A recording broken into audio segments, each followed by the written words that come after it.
마태복음 19장 20절부터 30절까지 제가 읽습니다. 그 청년이 가로되 이 모든 것을 내가 지키었사오니 아직도 무엇이 부족하니까? 예수님께서 가라사대 너가 온전하고자 할진대 가서 내 소유를 팔아 가난한 자들을 주라. 그리하면 하늘에서 보화가 내게 있으리라. 그리고 와서 나를 좇으라 하시니 그 청년이 재물이 많음으로 이 말씀을 듣고 근심하며 가니라. 예수님께서 제자들에게 이르시되 내가 진실로 너희에게 이르노니 부자는 천국에 들어가기가 어려우니라. 다시 너희에게 말하노니 약대가 바늘 귀로 들어가는 것이 부자가 하나님의 나라에 들어가는 것보다 쉬우니라 하신대 제자들이 듣고 심히 놀라 가로되 그런즉 누가 구원을 얻을 수 있으리까? 예수님께서 저희를 보시며 가라사대 사람으로는 할 수 없으되 하나님으로서는 다 할 수 있느니라.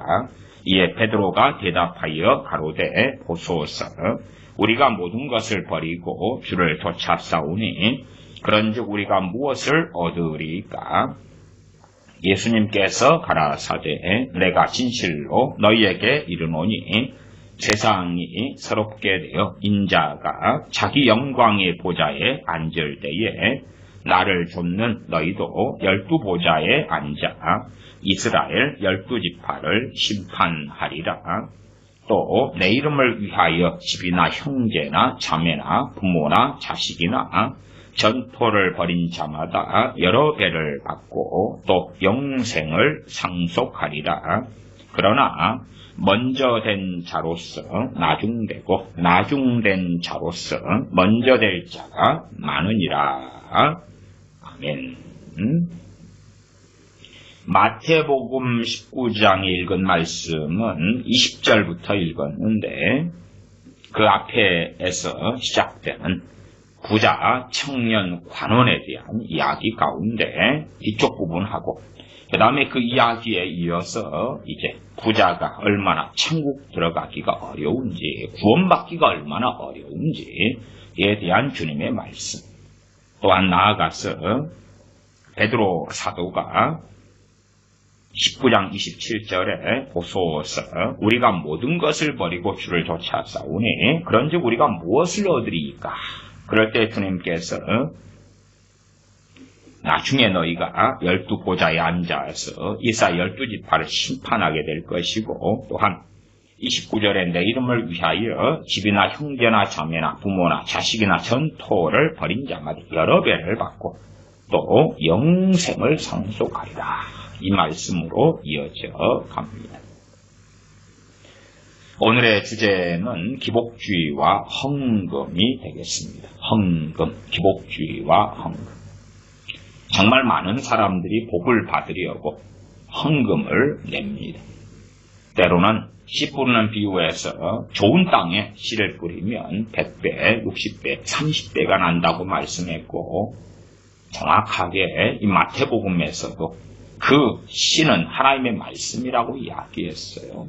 그러나 이 하나님의 말씀인 씨를 돈으로 바꾸고 그 다음에 돈을 내면 100배 헌금이지요. 헌금 100배, 60배, 30배의 결실을 얻는다. 예배당 건축할 때 예배당 건축 저는 예배당 건축은 반대하지 않아요. 그러나 상당히 많은 예배당 건축은 부당할 때가 많다.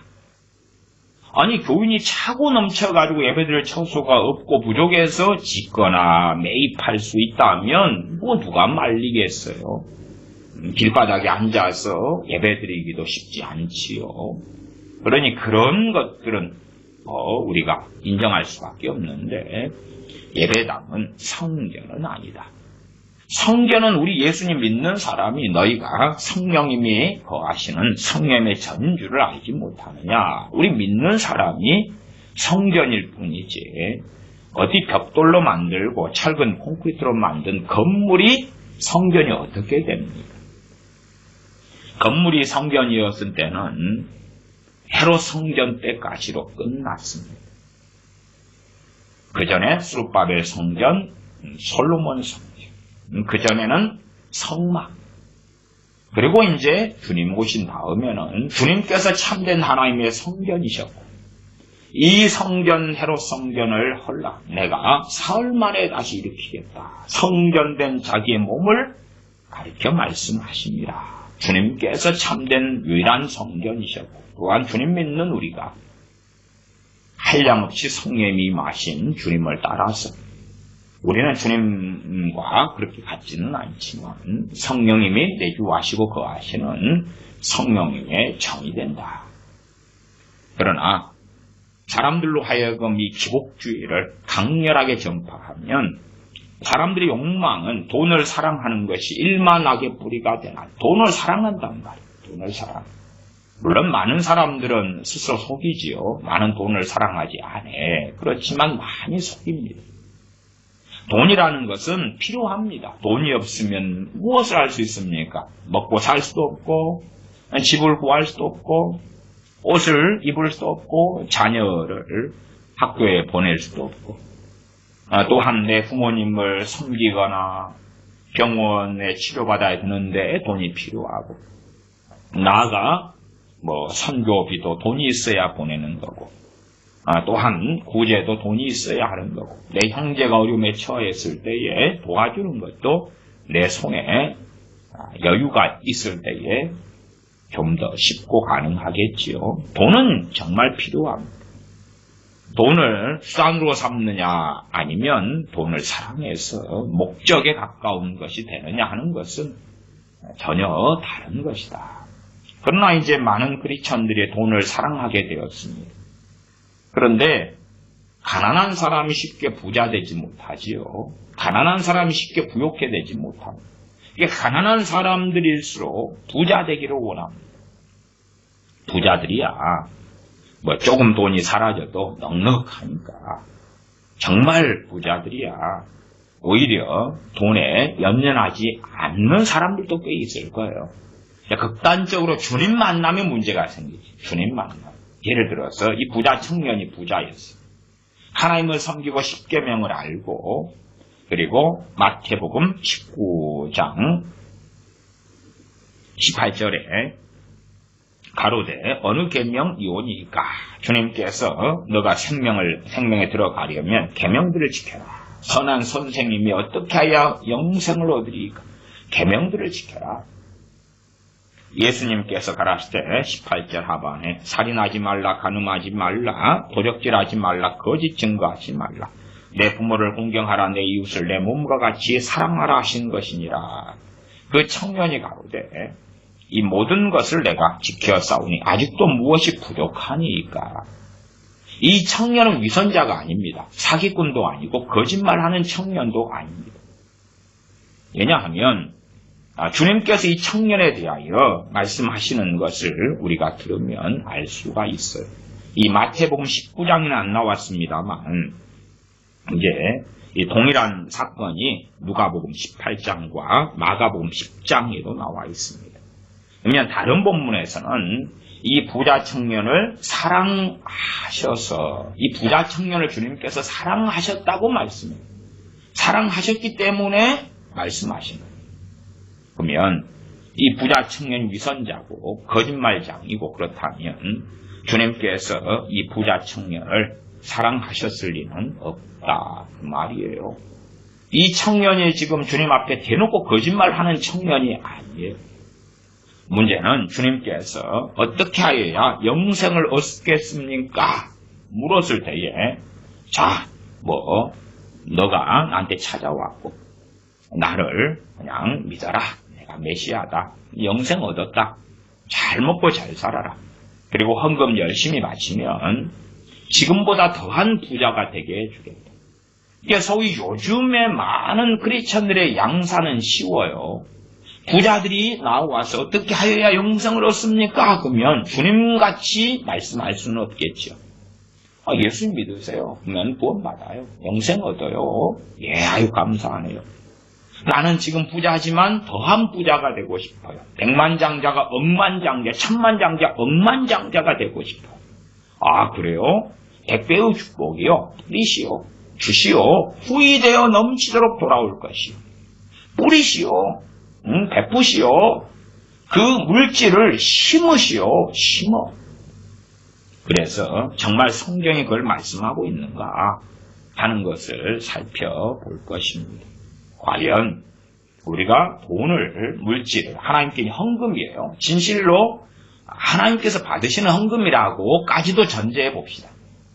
우리가 하나님 받으시는 헌금을 하나님께 드렸을 때에 하나님께서 100배, 60배, 30배 그 10분의 비유는 그 내용은 아니다 그랬어요. 헌금이 아니라 그건 하나님의 말씀이었어요. 마태복음에 나와 있잖아요. 마태복음 13장이 10분의 비유니까 다 압니다. 그냥 그건 거짓말하고 속이면 안 돼요. 속이면 안 돼. 마태복음 13장 18절부터 주님께서 뜻을 설명하시니까 확인하고 지나가십시다. 마태복음 13장 18절부터 그런즉 씨 뿌리는 비유를 들으라. 아무나 천국 말씀을 듣고 뭐라고요? 천국 말씀이라고. 천국 말씀. 천국 말씀을 듣고 깨닫지 못할 때는 악한 자가 와서 그 마음에 뿌리운 것을 천국 말씀이 뿌리워져 마음에 뿌리워진단 말이에요. 마음에 뿌리워지는데 어떤 사람의 마음은 길가 땅이고 어떤 사람의 마음은 돌밭 혹은 돌짝밭이고 어떤 사람의 마음은 가시덤 풀밭이다 그 말. 그러나 어떤 사람의 마음은 좋은 땅이에요. 좋은 땅. 22절로 넘어갑니다. 다 나와 있잖아요. 말씀 그리고 나와 있어요. 그 앞에 20절부터도 보면 반복해서 계속 나왔습니다. 말씀이라고. 20절. 돌밭에 뿌리웠다는 것은 말씀을 듣고 즉시 기쁨으로 받되. 뭘요? 말씀. 시가 말씀이잖아. 소경 아니면 누가 모릅니까? 그 속에 뿌리가 없어 잠시 견디다가 말씀을 인하여 또 말씀. 환난이나 핍박이 일어나는 때에는 곧 넘어지는 자요 가시떨기에 뿌리웠다는 것은 말씀을 들으나 뭐요? 말씀. 세상의 염려와 재리의 유혹에 말씀이 막혀. 뭐요? 말씀. 별시치 못하는 자여 좋은 땅에 뿌리웠다는 건 말씀을 듣고. 말씀. 돈 아니잖아. 아니 몇 번 나와요? 많이 나와요. 그냥 많이 나와. 구절마다 나와요. 근데 이걸 돈이라 그래서 100배의 축복 그러면 물론 100배의 축복으로 주로 쓰는 구절이 이제 이것보다 이 마태복음 19장 사건하고 같은 사건이 마가복음 10장에 있어요. 마가복음 10장을 기준으로 하니까 마가복음 10장도 조금 있다가 다 살펴볼 거예요. 그러나 최소한 씨 뿌리는 비유에서의 씨가 그것이 헌금은 절대 아니다. 헌금이 아니라 말씀이다. 말씀. 23절 좋은 땅에 뿌리웠다는 것은 말씀을 듣고 깨닫는 자니 결실하여 혹 100배, 혹 60배, 혹 30배가 되느니라 하시더라. 그러니까 제가 전도할 때도 다 주일 오전 설교에 다르다 그랬죠. 출발점이 다르다 그랬어요. 왜? 자녀들의 마음의 상태가 다르기 때문에. 어떤 아이는 길가 땅, 복음이 전해졌어요.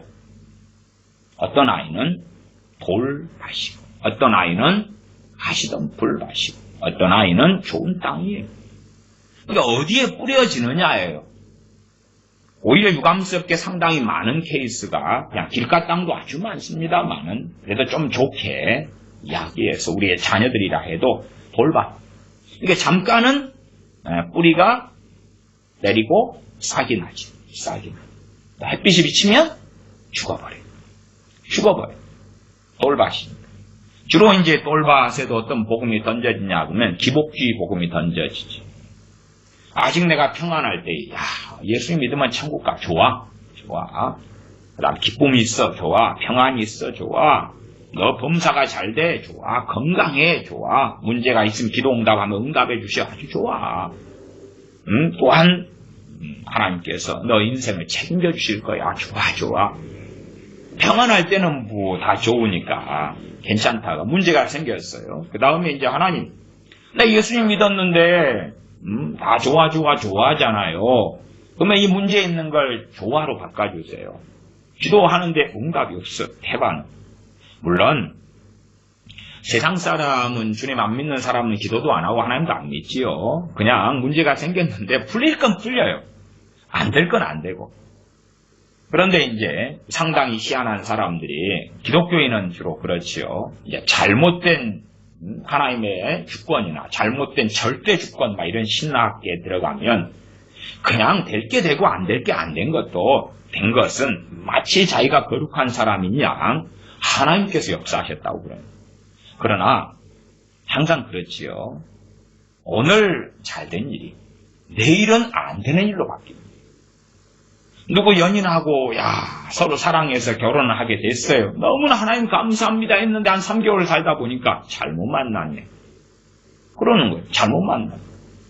또한 자녀를 낳았어요. 하나님 내게 자녀를 주셔서 너무 감사합니다 했는데 자녀를 좀 키워보니까 이건 뭐 안 낳은 것만 못했어요. 하나님 감사를 잘 드렸는데 자식놈들은 왜 이 모양이 꼴입니까?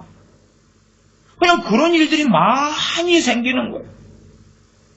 그러니까 자기에게 좋은 일이 좀 있으면 하나님 감사합니다 그래놓고 시간 지나니까 이건 뭔데? 아닌가벼. 무슨 일에 사업을 개업해서 하나님 개업 예배 드리고 감사합니다 막 하면서 찬양합니다. 하나님께서 안 되는 걸 어찌어찌 되게 해가지고 이 개업을까지 하게 됐어요. 하나님께서 이 일에 축복하시며 함께 하실 줄 믿습니다. 감사드립니다. 부족한 돈을 하나님이 다 빌리도록 하고 메꿔주셔가지고 이게 가능했어요. 그런데 장사가 안 되고 망한 거예요. 그래가지고 오히려 그 사업이나 장사를 안 했으면 빚이 덜 생겼을 텐데 많은 빚을 지게 돼요. 하나님 왜 이럽니까? 그래서 인생사에 많은 일들은 될 건 되고 안 될 건 안 되는 거예요. 될 건 되고 안 될 건 안 되는 거예요. 우리는 생각하는 것이 크리스찬이니까 하나님 감사하여 찬양하면 그 일이 다 해피엔딩하고 끝까지 하나님께서 감사 기도를 받으신 다음에 좋은 일로 보전해 주실 거라고 기대를 하지요. 왜냐하면 우리가 생각하는 것보다 더 깊이 기복주의 속에 빠져 있기 때문에 그래요. 주님 믿어서 잘 되고 성공하고 평안하고 기쁘고 재밌고 행복하고 돈 벌고 잘 나가고 건강하고 떵떵거리고 살기까지는 못해도 그냥 이 정도면 중산층 그 이상이다. 이 정도는 돼야지. 또한 주님 믿으니까 자녀들이 다 잘 돼요. 자녀들이 신앙적으로 잘 되고 육신적으로도 잘 되고 다른 사람들이 나를 볼 때 하나님 믿어서 저렇게 성공했구만. 전도도 그걸 보고 잘 될 거야. 그렇게 해서 이 기복주의에 많이 쓰는 저같이 목사들이나 선교사들 특별히 이제 목사님들이 많이 그래요. 많이 사용하는 대표적인 것이 뭐냐면 헌금이에요. 돈 내면 잘 될 거예요. 마태복음 13장의 10불의 비유는 돈 아니죠? 말씀이에요. 말씀. 그 다음에 말씀이 어떤 사람에게 떨어졌느냐에 따라 틀리다 그 말이에요. 그 각 사람들마다 마음이 틀리기 때문에 마음이라고 성경 계속 나왔지요. 계속 나왔어요. 19절로 다시 올라가면 아무나 천국 말씀을 듣고 깨닫지 못할 때는 악한 자가 와서 그 마음에 뿌리운 것을 빼앗나니 이는 곧 길가에 뿌리운 자요. 주님께서 말씀 전하시면요 그냥 강제로 마음에 심어지게 만들어주세요. 아니 주님이 안 그렇다고 말씀했잖아.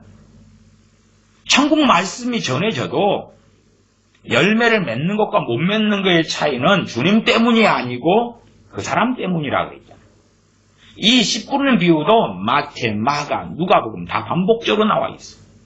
중요하니까.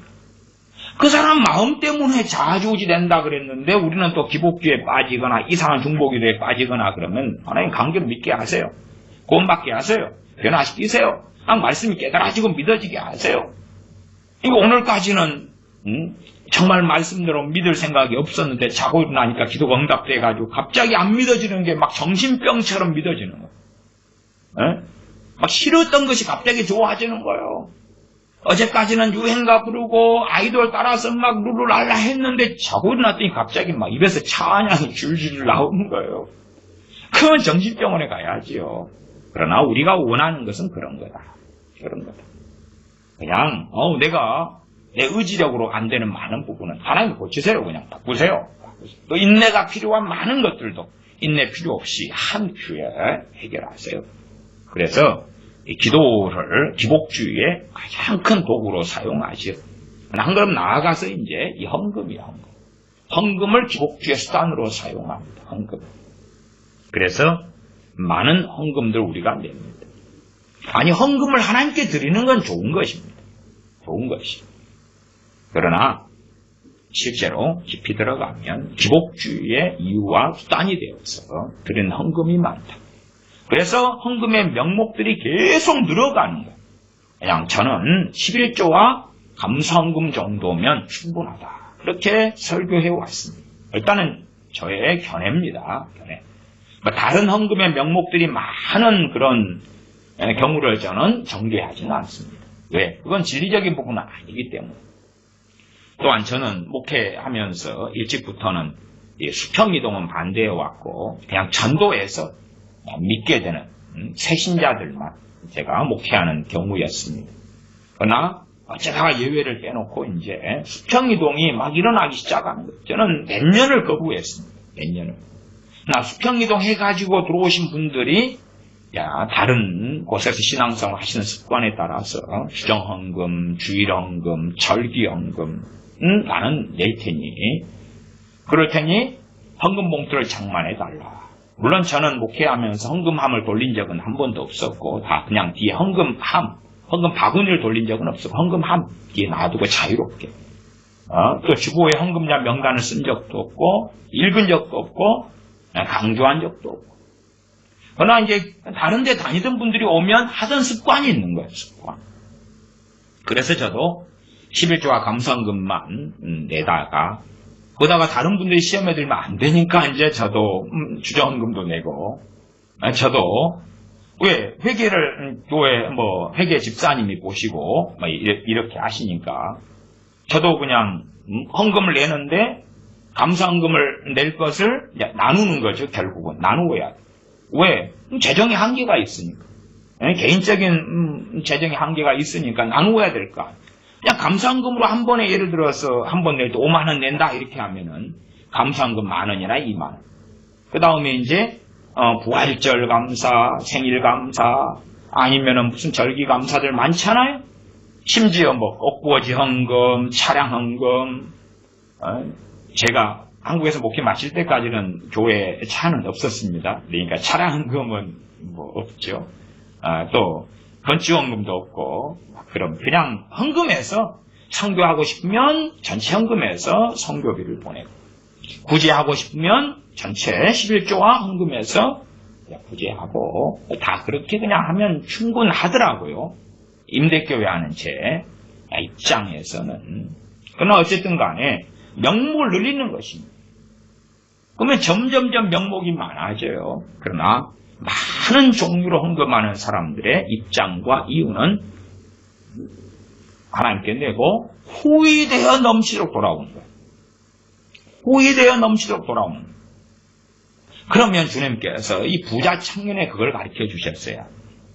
마태복음 19장, 마가복음 10장, 누가복음은 18장인데 이 부자 청년에게 자, 부자 청년아 하나님께 바쳐. 그러면은 차고 넘치게 너한테 쏟아부어 줄 거야. 아니면 이 부자 청년은 이미 많이 있어요, 돈이. 사회적인 관원이기 때문에 지위도 있고 재산도 많고 나름대로 말씀 지키고 살려고 애도 쓰는 사람. 그러나 이제 선한 선생님이여 어떻게 하여야 영생을 얻으리까? 구원받고 싶은 거지. 천국 가고 싶은 거야. 이 땅에서는 불효감이 없어요. 근데 주님께서 이 부자 청년에게 복음을 증거하시고 말씀을 전하신 것이 전혀 달라요. 전혀 달라. 우리의 상상과 생각과 우리가 지금 현재 전하는 복음하고는 너무 괴리가 있어요. 거부감이 느껴질 정도. 어느 정도의 거부감이냐? 그러면 20절 봅니다. 마태복음 19장 20절, 21절. 그 청년이 가로되 이 모든 것을 내가 지켜 싸우니 아직도 무엇이 부족하니까? 부족한 걸 주님이 이야기해 주셔요. 21절. 예수님께서 가라사대 너가 온전하고자 할진대 가서 너 소유를 팔아 가난한 자들을 주라. 아니, 믿고 헌금하면 하나님으로부터 그냥 엄청난 금은보화가 쏟아지거나 100배, 30배, 60배의 뭐가 온다고 지금보다 더 부자 될 거야. 헌금은 내야 되지? 왜 이 부자 청년도 헌금은 내고 살았어요. 성견세도 내고 절기 때마다 하나님께 제사하면서 예물을 드려왔단 말이에요. 구제도 하고 살아왔고.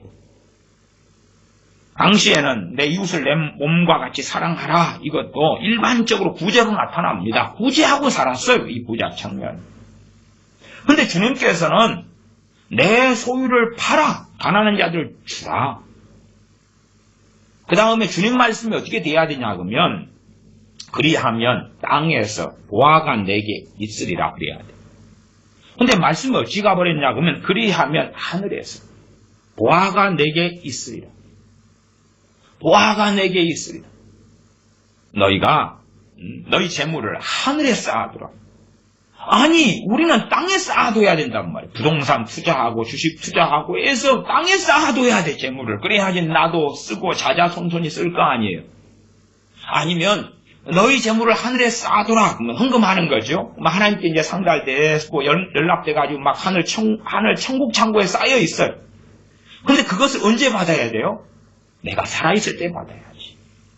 내 자녀들이나 최소한 내가 살아있을 때 그 하늘 창고에 쌓아둔 것이 곱하기 100%, 200%, 300%, 500% 얼마 해서 우두두 쏟아져야 돼. 내가 살아있을 때 그냥 쏟아져야 되는데 안 그렇다고 뭐 곤란하지. 그래서 우리는 성경이 우리가 생각하는 것보다 좀 더 다르게 기록되었으면 좋겠다고 생각합니다. 우리는 성경 구절이 그렇게 돼 있다고 믿고 싶고 바라고 있는 거예요. 자, 하늘에 너희 보화를 쌓아두라. 재물을 쌓아두라. 그래가지고 언제 올까? 그럼 내가 필요할 때 1년 뒤에 필요하면 확 적금 넣는 거죠. 5년 뒤에 내 자녀 결혼시키는데 뭐 강남 아파트까지는 안 바래도 저기 뭐 송파에 있는 아파트, 서초에 있는 아파트 그런 걸로 하늘에 있는 보화가 쏟아져 가지고 장만케 되어져야 되는 거예요. 하나님, 하늘이 아니라 땅이라고 하셔야 되죠. 부자 청년에게도 주님께서 내 소유를 팔아 가난한 자들 주라. 그리하면 하늘에서 보화가 내게 있으리라. 하늘에서 있으려면 어디로 가야 돼요? 그냥 하늘에 가야지 맞지요. 액면 그대로 말씀드리는 것입니다. 하늘에서 우리는 그렇게 생각하고 싶어요. 하늘에서 땅에 사는 나한테 보화가 이렇게 있을 것이다 생각하고 싶은데 문맥적으로 볼 때에 천국에 가야 받는 거예요. 천국에 가야 받아. 천국에 가야 받아. 하늘에서 보화가 내게 있으리라. 그리고 와서 나를 쫓으라 하시니 그 청년이 재물이 많음으로 이 말씀을 듣고 근심하며가 아니라 이 청년이 주님 말씀을 잘 이해했습니다. 잘못 이해했다면 근심 안 합니다. 왜? 하늘에서 보화가 있으리라 했는데 죽은 다음에 천국에 가서 보화가 아니라 땅에서 하늘에 쌓았다가 막 부어진다고 생각하니까 주님은 내가 믿기에 선한 선생님이고 진리를 말씀하신 분이니까 그냥 나눠줘 버리고 그러면 물으면 되잖아요. 주님 이 적금 몇 년 있다가 탈 겁니까? 내 재산이 많잖아요. 다 가난한 자들에게 나눠주면요 이것이 몇 배로 언제쯤 돌아올까요? 그럼 주님께서 3년 안에 따블로 돌아온다. 그것을 4년을 묵히면 따따블로 돌아오고 5년을 묵히면 따따따블로 돌아온다. 그럼 아멘. 부자 청년이 예수님 믿습니다. 영생 얻었네. 다 나눠주고 주님 제자가 되고 너무 좋았겠지요. 부자 청년은 주님 하신 말씀을 크게 오해하지 않았습니다. 왜? 자기의 그 많은 소유를 다 팔아서 가난한 자들에게 주고 나면 주님 말씀처럼 여우도 굴이 있고 하늘을 나는 공중의 새도 보금자리가 있는데 인자는 머리 둘 곳이 없고 그냥 노숙은 밥 먹듯이 해야 되고 좋지 않은 음식을 길거리에서 먹고 단벌로 그 옷으로 입고 생활하는 그러한 정말 불쌍한 노숙자 같은 그런 삶의 길을 걷는 것을 보고 아니 자기 잘 먹고 잘 마시고 존경받고 재산 많고 좋은 집에 살면서 나 영생도 없고 주님도 따르고 싶어요. 요즘에는 그렇게 전도가 되어지죠. 물론 이렇게는 어떻게 못할 거예요. 이렇게는 신령이 가난한 자는 복이 있나니에서 주인공이 최춘선 목사님, 최춘선 할아버지지요. 그분은 과거에 그렇게 자기의 모든 재산을 다 구제로 나누어주고 아주 갑부였던 그 놀라운 만석지기 같은 분이 그렇게 하고, 그리고 하나님의 종이 되어져서 맨발의 할아버지, 맨발의 천사 최춘선 이런 분으로 살다가 인생을 마감하셨지요. 그러나 우리가 일반적 복음으로는 이렇게는 전할 수가 없겠지요. 그러나 최소한은 주님 말씀을 기억할 때에 부자가 그 상태에서 복음을 전해 듣고 구원받기는 너무 어렵다. 최소한 기적이 있어야 된다 정도는 기억하셔야 되지요. 19장 22절 그 청년이 재물이 많음으로 이 말씀을 듣고 근심하며 갑니다. 그냥 과부의 두렙돈처럼 생활비 전부가 두렙돈밖에 안 돼요. 500원짜리 동전 2개 정도. 그러면 있어도 없어도 내면 되지. 여러분의 전재산이 1000원이라고 합시다. 그러면 바치기가 쉽잖아요. 전재산이 1억이면 100억이면 1000억이면 물론 주님께서 주님 자신에게 바치라는 게 아니고 가난한 자들에게 주고 알아서 이제 나눠주고 나한테 오라 그랬어요. 그럼 주님께서 먹여 살려주셔야 되는 거지. 물론 요즘에는 막 바치라 그러는 목회자들이 하나님께 바치라 그러면서 자기한테 가지고 오라. 이 주님 말씀하고 비슷하다면서 주님도 가난한 자들에게 주고 나를 따르라 그러셨지. 요즘 목사들은 주님도 안 하는 짓을 하려고 그런 사람들이 많아요. 그건 정말 곤란하겠지요. 아니면 부자니까 요즘 목회자는 그렇게 요구할 수도 있겠어요. 자, 그럼 말씀대로 좀 해볼까? 가난한 자들에게 90% 주고 11조는 가져와. 재산이 100억이었어요. 그럼 10억은 가져와. 이렇게 정도? 그럴 수도 있겠지요. 23절 예수님께서 제자들에게 이르시되 내가 진실로 너희에게 이르노니 부자는 천국에 들어가기가 어려우니라. 불가능하다는 말씀은 아니고 어렵다. 그러나 실상 말씀하신 건 불가능을 이야기하셨어요. 그러나 하나님의 능력 때문에 불가능도 가능하다 말씀하신 거예요. 24절 다시 너희에게 말하노니 약대가 가늘기로 들어가는 것이 부자가 하나님의 나라에 들어가는 것보다 쉬우니라 하신대. 제자들이 듣고 심히 놀라가로되 심히 놀랐어요. 심히 놀라. 그러니까 어떤 사람들은 이 진보주의 신학을 가진 사람들의 해석은 예루살렘 성에 들어가는 문 가운데 약대문이 있어요. 그래서 약대가 무릎을 굽힌 상태에서 들어갈 수 있는 약대문이 있는데 그거다. 그러면 좀 고생되더라도 들어갈 수 있어. 이렇게 생각하고 해석하는데 그렇다면 당시에 살았던 주님 제자들이 25절 듣고 심히 놀라. 그건 안 했겠지. 왜? 당시에 약대문은 들어갈 수 있으니까 심히 놀랄 필요가 없겠지. 그래서 진보주의 성경 해석이 이 부분은 잘못됐다는 것은 명확하게 드러나지요. 그런즉 누가 구원을 얻을 수 있으리까? 26절 예수님께서 저희를 보시며 가라사대 때 사람으로는 할 수 없으되 하나님으로서는 다 할 수 있느니라. 부자 청년에게 전한 복음이 너가 예수님 믿으면 너가 나를 믿으면 더한 부자가 되게 해주겠다는 게 아니다 그 말이에요. 나 최소한 이제 부자들에게는 상관없고 가난한 사람들에게, 서민들에게, 아니면 중산층에게 예수님 믿으면 서민은 중산층이 되고 중산층은 상류층의 부자가 돼요. 그렇게 해주겠다. 그러면 이미 부자인 사람은 별로 부족함이 없죠. 그래서 이제 부자인 사람 예수님 믿으면 어떤 현상이 벌어지냐 하면 가장 믿음 좋은 사람이 돼요. 부자인 사람 예수님 믿으면 바로 면죄부를 받아버려요. 예수님 잘 믿으면 부자가 되는 거야. 헌금을 내고 바치고 부자가 되는 건데 이미 믿기 전에 부자였어. 그러니까 믿음 나오면은 부자 크리스찬, 부자 그리스도인. 야, 얼마나 말씀에 순종한. 말씀에 순종도 순종한 뭘 받아요? 복을 받아.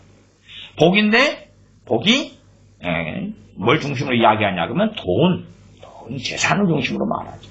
근데 이미 부자인 사람이 예수님 믿었어요? 말씀 순종하면 복을 받는데 재산, 돈, 부귀영화를 받는다. 그럼 나는 이미 말씀 순종한 결과를 가지고 있어. 헌금을 하나님께 잘 내면 하나님께서 100배, 60배, 30배 돌려주신다. 그럼 나는 이미 믿기 전부터 부자였고 믿은 다음에도 당연히 여전히 부자지. 그래서 부자들은 교회 안에서 면죄부를 받아. 아니, 기도할 때도 기복주의 기도를 가리키잖아요. 돈이 필요하면 돈 달라. 차가 필요하면 차 달라. 집이 필요하면 집 달라. 의식주 필요하면 의식주 달라. 자녀들 결혼시키는데 돈이 부족하면 돈 달라. 또 우리 대한민국 교회의 목회자들이 한 80%가 미자립교회와 소형교회입니다. 미자립교회다 그러면 대부분은 임대교회지. 목회자들은 막 임대료 부족하다고 그렇게 기도를 해요. 그렇게 기도를 해요.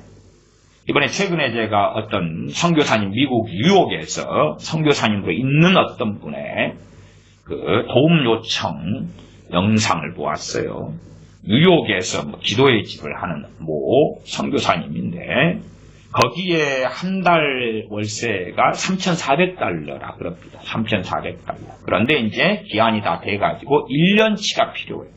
48,000달러가 필요해요. 48,000달러. 그냥 일시불로 외국인이기 때문에 미국 뉴욕에서는 그렇게 준답니다. 일시불로 줘야 된대. 그것이 이제 48,000달러가 필요한데 그걸 좀 기도해달라, 또 후원해달라. 그런 영상이었어요.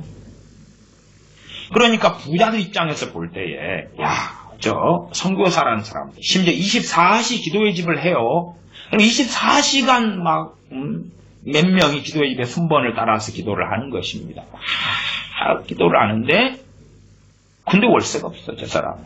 나는 선교사도 아니고 나는 어쨌든 부자인데 믿은 지 얼마 안 됐어도 크리스천이라 저 48,000달러 저거 없어서 막 지금 한 달치 기도하고 있고 금식 들어갔대. 막 울면서 막 가슴 치고 기도하고 그것이 응답이 안 되니까 이제 다른 유튜브 유명한 채널을 통해서 막 전 세계 모금으로 들어가는 거예요.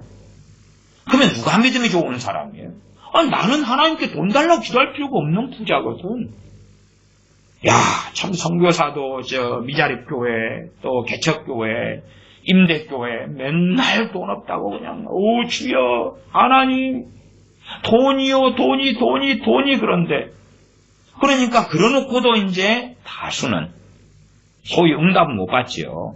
그냥 고생을 많이 해요. 소수는 응답을 받았는지 어찌 됐든지 그 돈이 채워지죠. 그러니까 부자는 그런 기도할 필요 자체가 없잖아요. 돈이 넉넉하거든. 넉넉해요. 뭐 집? 아이고 나 미국에도 집이 있고 이번에 서울시장 후보로 나온다는 민주당 무슨 여자인가요? 그 여자가 일본의 집이 도쿄의 집이 있잖아요. 도쿄에 갖고 막 문제가 되니까 그 여자는 무조건 반일투쟁 항일투쟁 선거는 반일 전쟁이다 막 그러는 표를 외치던 암흑의 여자가 문제 되니까 나 도쿄의 집 나 팔도록 내놨어. 그러면서 얼마 상간에 도쿄의 집이 매덕이 올랐다 그러더라고요. 맨날 막 반일, 그 다음에 적폐청산, 그 다음에 뭐요? 일본의 그 매국노 철이 그런데 자기는 도쿄에 집 사가지고 있는. 그러니까 부자들은 여기저기 다 집이 있어요. 와, 샌프란시스코에 집이 있고, 도쿄에 있고, 뉴욕에 있고, 한국에 있고, 강남에 있고, 어디에 있고 다 있어. 근데 저 사람은 집 달라고 기도 안 해. 집 달라고. 그것도 강남에 건 되지도 않을 줄 아니까 그래도 인서울 아파트라도 좀 부탁드려요 하나님. 그런데 부자 크리스천 예수님 믿었어요. 소위 강남 부자가 예수님 믿었어요. 나는 그런 기도 할 필요 없어. 난 강남에 아파트 있어. 심지어 똘똘한 한 채로 합쳤는데 내 강남 아파트가 얼마인 줄 알아?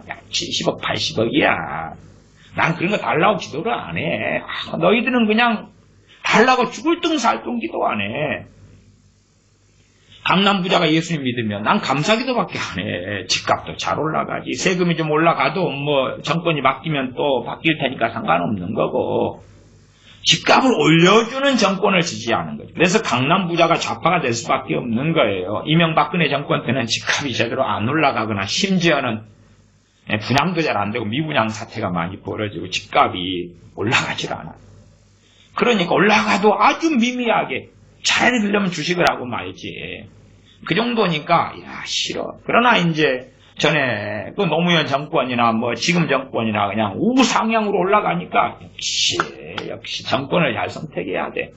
집값 올리는 정권은 어느 정권이냐? 좌파 정권. 역시 나는 좌파 정권이 최고 좋아. 그래서 강남 부자들은 대부분은 좌파들입니다. 부자들이. 희한하죠. 왜? 부자들 같으면 시장 경기를 지지할 것 같고 그러지만 걔네들이 버는 돈이 주로 부동산 투자를 통해서 뭐 심지어 투기 이렇게 말할 수 있겠죠. 그걸 통해서 돈을 많이 버니까 집값을 올려야 되는 거예요. 10억, 20억 되고 20억이 30억 되고 그래야지 찍어주는 거지. 알아요. 부자들은 어떤 정권에서 누가 집값을 우상향으로 올려줄 건지를 알죠. 그게 지지하지. 왜냐하면 뭐 극단적인 무슨 상황이 벌어지면 나는 다 돈을 다 외국의 집들이 다 있고 아니 비트코인으로 바꿔놨고 그래서 나는 그냥 비행기만 타고 가면 돼. 교토 삼굴이라고 그 토끼는 도망갈 굴을 3개를 파놓는다 그렇잖아요. 부자들은 여기저기 다 해외 자산들을 다 놔둬. 제가 있는 곳에도 아르헨티나 여자 대통령이요. 돈을 이쪽으로 끌고 와가지고 아파트를 큰 걸 좋은 걸 하나 지어놨어요. 이미 돈을 상당히 좀 빼돌려놨죠. 무슨 일이 벌어지면 이 아르헨티나에서 일이 쫙 와버릴 거야. 해놨어요. 제 눈에 보이는 저 멀리 있는 굉장히 좋은 아파트가 아르헨티나 여자 대통령이 돈 갖다가 저기다 부어놓은 거예요. 그런 거. 그렇게 해놔요. 교토 삼굴이에요, 부자들은. 그러니까 걔네들은요, 상관없어. 이게 무슨 좌익 정권이든 우익 정권이든 뭐든 상관없어요. 돈만 벌게 하면 장땡이야. 꽁 잡는 게 매지. 그렇게 살아가는 거니까 상관이 없어요. 희한하죠. 우리의 가치관은 하나님께 예배 잘 드리고, 그러나 하나님께 물질의 복을 주시려면 심어야 돼. 분명히 마태복음 13장에 씨를 뿌리는 것, 마음에 뿌리는 것은 말씀이나 나왔는데, 자, 그건 필요 없고, 자, 그거 헌금이라고 바꾸자. 그래서 전하는 목회자들이나 믿는 마태복음 13장 씨 뿌리는 비유를 통해서 100배, 60배, 30배 결실했다는 건 좋은 땅이고, 좋은 마음으로 말씀을 받아서 믿고 순종했다 그 말이에요. 믿고 깨달아서 지키어서 100배, 60배, 30배 결실했다고 말씀이 나오는데 다 집어던져버리고 필요 없어. 자, 이게 돈 내고 돈 먹기로 바꿔버리죠. 그래서 유유상종. 돈을 사랑하는 자들이 돈으로 미혹하는 목회자들을 만나가지고 함께하는 거예요. 그래야지만이 그 교회가 유지가 되잖아. 유지가 되면 시간 지나면 더 많이 돈을 사랑하는 자들이 들어올 거 아니에요. 이상한 만몬 기독교, 만몬신을 하나님이라 하면 섬긴 기독교를 만들어버린 거예요. 얼마나 오랫동안요? 몰라요. 많이 오랫동안. 그래서 이제 우리가 어느 자리에 서 있는지를 찾아 발견할 수도 없을 지경처럼 너무 멀리 와버린 경우들이 많다. 이게 주님께서 이 부자 청년한테 선한 선생님이 어떻게 영성을 얻으리까 했으면 헌금 좀 내라. 헌금 내면 차고 넘치게 하나님께서 갚아주실 거야. 언제요? 이 땅에서. 천국에서도 보화가 쌓여. 이 땅에서도 막 어마어마하게 주실 거야. 아멘. 바쳐야죠. 당연히. 바쳐야지요. 왜? 이 부자 청년은 돈을 사랑하기 때문에 그렇죠. 19장 22절로 가면 그 청년이 재물이 많음으로 이 말씀을 듣고 근심하며가 아니라 재물이 많아요. 근데 재물을 사랑해요. 재물이 많은 사람 가운데서도 재물을 안 사랑하는 사람도 있고 덜 사랑하는 사람도 있겠죠. 그러나 이 청년은 재물이 많은데 재물을 사랑했어요. 이 말씀을 듣고 근심하며 가요. 영생도 얻고 싶은데 주님의 기준이 너무나 자신에게 감당치 못한 걸 요구하는 거예요. 물론 요즘 시대에 이 부자 청년이 믿었다면 걱정할 것이 없을 텐데 어느 목사에게 찾아가도 너 재산 팔아서 가난한 자들에게 나눠주고 예수님 믿으세요. 그럴 목사는 아무도 없으니까 시대를 잘못하고 난 거예요. 시대를 잘못하고 났어요. 아니면 주님이 이상하세요. 주님이 사랑의 복음을 좀 전해주시지. 눈높이 복음 있잖아. 눈높이 복음. 이 부자 청년의 눈높이에 맞는 복음. 너는 그 부함을 그대로 유지해도 돼. 그 다음에 부자 청년이 헌금하면 그래도 과부가 두랩돈 바치는 것보다 비교할 수 없이 많이 할 거 아니에요. 아니 1,000만 원 벌고 1억 버는 사람이 헌금하는 것하고 100만 원 버는 사람이 헌금하는 것하고 그들에게 와닿는 돈의 무게가 다르단 말이에요. 내 재산 10만 원밖에 없는 사람하고 재산이 몇십억 있는 사람은 무게가 달라요. 그래서 차를 살 때도 부자들은 루이비통 가방에 차는 외제차에 좋은 거 하잖아요. 부담 없이. 어차피 차는 썩을 텐데 중고차 될 텐데 상관없어요. 왜? 그런 돈은 아무렇지도 않으니까. 그러나 가난한 사람들이 그렇게 할 수는 없죠. 가난한 사람들은 심지어 10원, 100원에도 쩔쩔매고 1,000원에 쩔쩔매고 부자들은 그걸로 쩔쩔맬 리가 없지요. 쩔쩔맬 리가 없어요. 구원 얻기가 너무 어렵다. 그러나 하나님은 하실 수 있다. 부자도 구원 얻을 수 있다. 그런데 주님 말씀은 그렇지요. 어렵다. 불가능하다가 아니라 23절의 주님 결론이에요. 23절이 내가 진실로 너희에게 이르노니 부자는 천국에 들어가기가 어려우니라. 주님의 결론이 이게 결론이에요. 결론. 어려우니라 그런 것이. 그 다음에 이제 주님께서 약대가 바늘귀 들어가는 걸로 이야기하니까 세상에나 그럼 아무도 못 들어가는데요. 생각하는 제자들에게 하나님은 하실 수 있다. 불가능을 가능케 하신다. 그렇지만 결론은 위에 23절이에요. 부자는 천국에 들어가기가 어려우니라. 지금은 부자는 천국에 들어가기가 너무 쉽게 됐지요. 진짜로 그렇다는 건 아니고요. 그냥 저 같은 목회자들이나 또 우리가 성경 읽으면서 이해하는 것이나 그런 게 그렇게 됐다고 말이에요. 부자들은 감사만 해도 돼. 감사만. 찬양만 해도 되는 거예요. 다고 할 필요도 없고 오히려 베풀어주고 구워주고 나눠줄 수도 있겠지요. 그렇게 해도 차고 넘치게 있으니까 그런 경우도 많겠지요. 자, 그러면 이제 27절로 갑니다. 마태복음 19장 27절. 이에 베드로가 대답하여 가로되 보소서 우리가 모든 것을 버리고 주를 쫓아 싸우니 그런즉 우리가 무엇을 얻으리이까? 모든 것을 버리고 주님을 쫓았습니다. 앞뒤 사정 바라보지 않고 주님과 함께 공생애를 함께 할 때는 부모 형제 찾아도 내버려 두고 갔습니다. 특별히 주님께 선택받은 사도들은 그리했습니다. 베드로도 결혼 생활을 했고 장모도 있었고 아내도 있었다는 걸 알지요. 그러나 다 내려놓고 갔어요. 가장이 돈을 벌어야지 먹고 살 텐데 주님과 함께 있는 동안에 물론 이제 공생의 세로 끝난 다음에는 다시 가정으로 돌아가서 자기 아내와 함께 하나님 말씀을 증거하러 다녔다고 사도 바울이 이야기해요. 그러나 최소한 가족이나 부모 형제나 처자도 특별한 때에 내려놓고 주님을 더 사랑하기 때문에 주님을 따랐습니다. 그래서 베드로 사도가 이야기하는 거죠. 이렇게 해서 모든 것을 버리고 주를 쫓아 싸우니 그런즉 우리가 무엇을 얻으리이까? 야, 그럼 우리가 무엇을 얻으리이까? 다 우리가 같은 마음 아닙니까?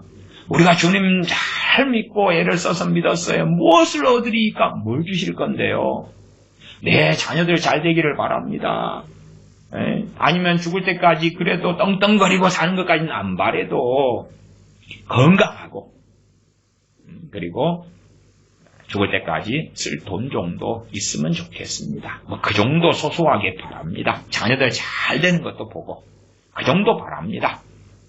그럴 수 있겠죠. 인지상정이에요. 그런즉 우리가 무엇을 얻으리까? 그러면 땅의 약속들을 막 해주셔야 되는데 28절 보면 예수님께서 가라사대 내가 진실로 너희에게 이르노니 세상이 새롭게 되어 세상이 새롭게 된다. 새 하늘과 새 땅이지요. 아니면 천년 왕국을 야기할 수도 있어요. 그러나 근원적으로 세상이 새롭게 된다. 그럴 때에 새 하늘과 새 땅이 도래하는 그러한 요한계시록의 상황을 우리가 알 수가 있겠지요. 예, 말씀을 보면 인자가 자기 영광의 보좌에 앉을 때에 지금은 하나님 보좌 우편에 계시죠. 그러나 이제 주님께서 통치자가 되셔서 왕으로 오셔서 자기의 영광의 보좌에 앉을 때에 나를 좇는 너희도 12보좌에 앉아 이스라엘 12지파를 심판하리라. 일단은 28절은 이 땅에 사는 때의 말씀이 아니에요. 실망. 아니 그냥 언제 죽을 건데요. 죽은 다음 말고 살아있을 때 보고 싶습니다. 29절 또 내 이름을 위하여 집이나 형제나 자매나 부모나 자식이나 전토를 벌인 자마다 여러 배를 받고 또 영생을 상속하리라. 이제 29절이 나왔어. 29절. 와, 여러 배를 받는구나. 그러면 형제나 자매를 버렸는데 여러 배를 받아? 형제 자매를 여러 배? 우리 그렇잖아요. 형제 자매가 예를 들어 한 5남매라 합시다. 그러면 이제 나머지 4명, 나 빼고 4명 때문에도 행복하고 감사해요? 벌칙 아파요? 대부분 걱정거리가 많지. 심지어 조카 애들 볼 때 걱정거리가 돼요. 그런데 그것을 4배를 받는다니 형제 자매가 4명인데 8명을 받는데 아니 4배니까 4, 4, 16, 16배 4배라면 여러 배니까 여러 배. 조금 이따 마가복음 볼 것입니다. 마가복음에서는 100배를 받는다 그래서 100배를. 100배를 받으니까 형제 자매가 4명 있는데 4명하고 사는 것도 쉬워요? 어려워요? 어렵죠. 그러니까 명절에 가면 싸우잖아요. 싸워. 명절에 가면 모이면 싸워요. 시기 질투하고 심지어는 잠재가 우리 가족은 다 크리스찬 집안이야. 형제 자매 가운데 목사님도 있고 선교사님도 있고 집사님, 장로님, 권사님 다 믿어. 안 싸웁니까? 차라리 불신자들하고 모이는 것보다 더 싸우면 더 싸웁니다. 더 싸우면 더 싸워요. 그런데 이것을 마가복음으로 한다면 100배를 받고 이 마태복음으로는 여러 배를 받고 말씀이 다른 게 아니고 이 상황 속에 주님께서요 그렇게 저는 믿고 생각해요. 이 상황 속에서 한 번은 여러 배를 말씀하셨고 또 한 번은 100배를 말씀하셨다. 저는 그렇게 믿어요. 거기에서 이 마태는 주님의 제자 사도 마태는 여러 배를 선택했고 마가는 100배를 선택했다. 같은 상황에서 우리가 저도 설교할 때 1시간, 1시간 반, 2시간씩 하잖아요. 그 가운데 그 모든 것을 다 받아 적을 수는 없잖아요. 성령의 역사하심을 따라서 마태는 마태대로, 누가는 누가대로, 또 마가는 마가대로, 요한은 요한대로 그렇게 말씀을 기록하는 거예요. 어떤 걸 설명하다 보면 반복하고 강조하고 좀 더 풀어 설명하고 그럴 때에 마태는 앞조건, 마가는 결론 부분, 누가는 중간 부분을 그럴 수 있다는 걸 이해하셔야 돼요. 그래서 마태, 마가, 누가복음의 공간복음인데 어떨 때는 같은 말씀이고 어떨 때는 유사한 말씀이고 어떨 때는 유사한데 이렇게 여러 배하고 100배, 마가복음의 100배하고 다르다. 고민하실 필요가 없어요. 고민하실 필요 없어요. 여러분 자녀에게 공부하라고 막 잔소리 하실 때도 여러 말로 잔소리 하시잖아. 그걸 다 기록할 수가 없잖아요. 주님은 잔소리 하신 건 아닙니다. 진리를 전하신 것이고요. 그래서 일단은 집을 내 이름을 위하여 버렸다. 여러 배를 받아. 와, 좋아. 일단은 29절은요. 천국에서는 아닙니다. 이게 이 금생이에요. 금생. 살아있을 때입니다. 살아있을 때. 그래서 성경이 어려운 거예요. 일단 그걸 설명을 해드리려고 그러는 거예요. 요건 살아있을 때 여러 배든지 100배든지 받는다는 말씀이에요. 살아있을 때. 그러나 이제 일단은 우리는 성경을 통해 근거를 가지고 있어요. 무슨 근거를 가지고 있냐 그러면 참으로 믿음이 좋았던 로마 교회가 있고 에베소 교회 있고 빌립보 교회 있고 데살로니가 교회가 있고 그런데 정말 금생을 살면서 여러 배를 받았느냐 그렇지 않느냐 할 때 못 받았어요. 성경을 통해 그것은 그들이 환난을 받았고 핍박을 받았고 도망자가 됐고 증거가 됐어요. 집을 여러 배 하나를 바쳐 강남 아파트 하나를 바쳤더니 강남 아파트 5채 아니 100채가 되어 들어왔다. 아니고 또 자식을 버렸는데 100배를 받았다 그러면 요즘에는 그러시더라고요. 자식 둘이 더 키우기 힘들어 죽겠습니다 그러는데 자식 둘이가 100배로 돌아와. 자식이 200명 200명 그러면 24평, 25평, 30평 아파트에서 어떻게 살아요? 못 살아. 그게 식권비는 얼마나 들어요? 반찬 의식주 말이에요. 음식 얼마나 많이 들어요. 학교는 어떻게 보내? 학원은 어떻게 보내? 그러니까 자식을 버린 자는 여기 여러 배라고 해요. 여러 배. 일단은 마가복음 조금 더 다시 볼 거예요. 같은 부분. 그럼 일단 여러 배로 합시다. 여러 배로.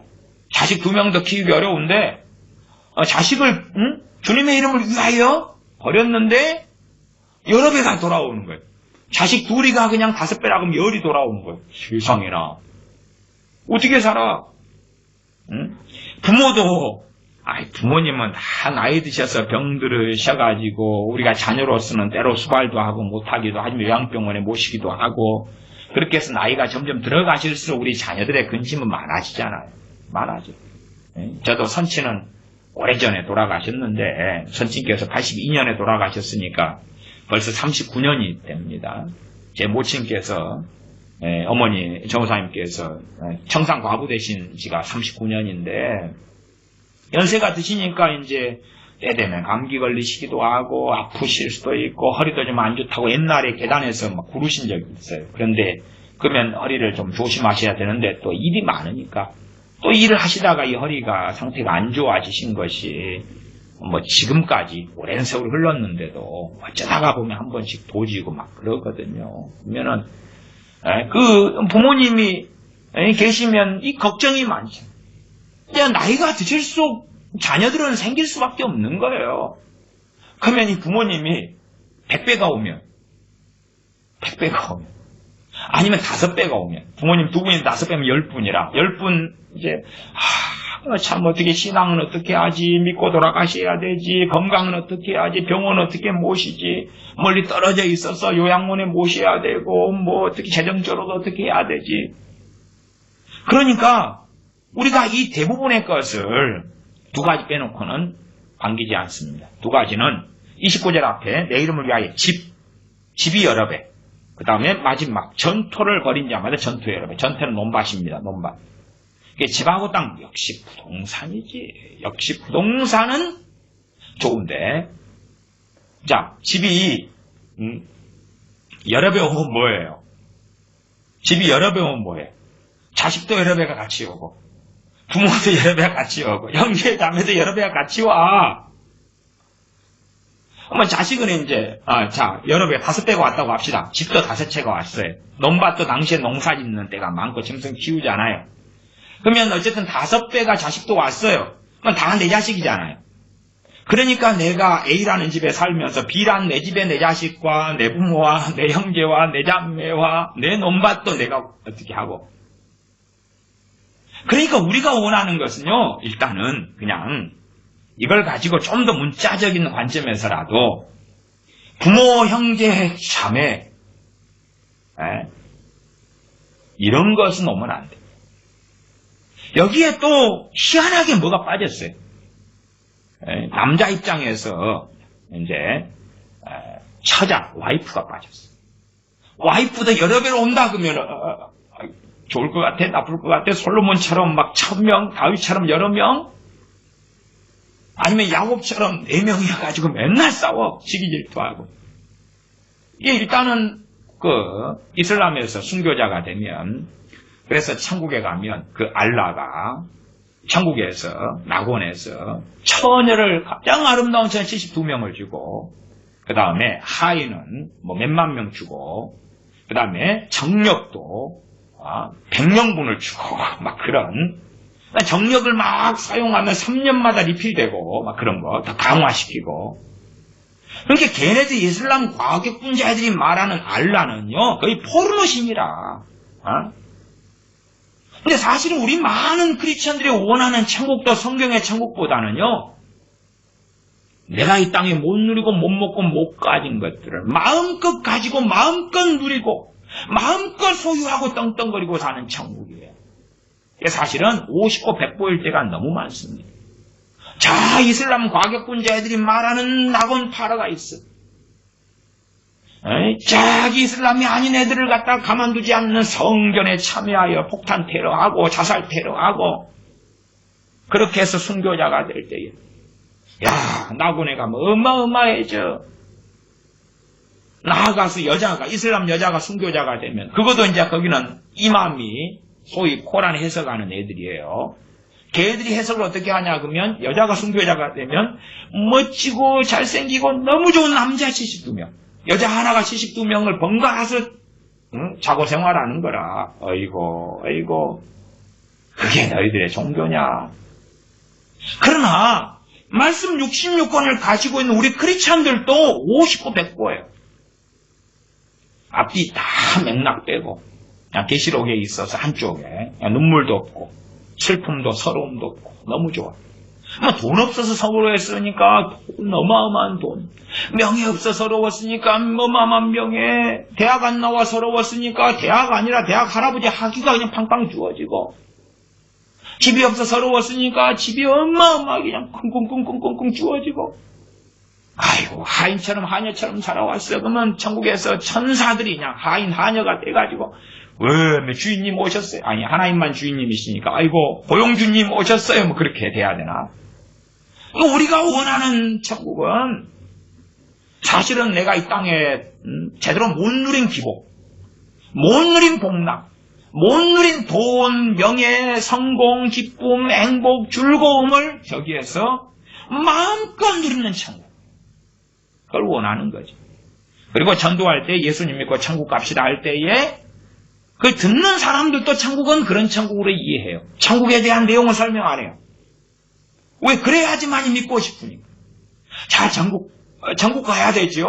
어차피 불교에서도 극락이라 그러죠. 극락. 낙원. 다 종교들마다 어쨌든 천국이든 극락이든 낙원이든 이야기한단 말이 내세를.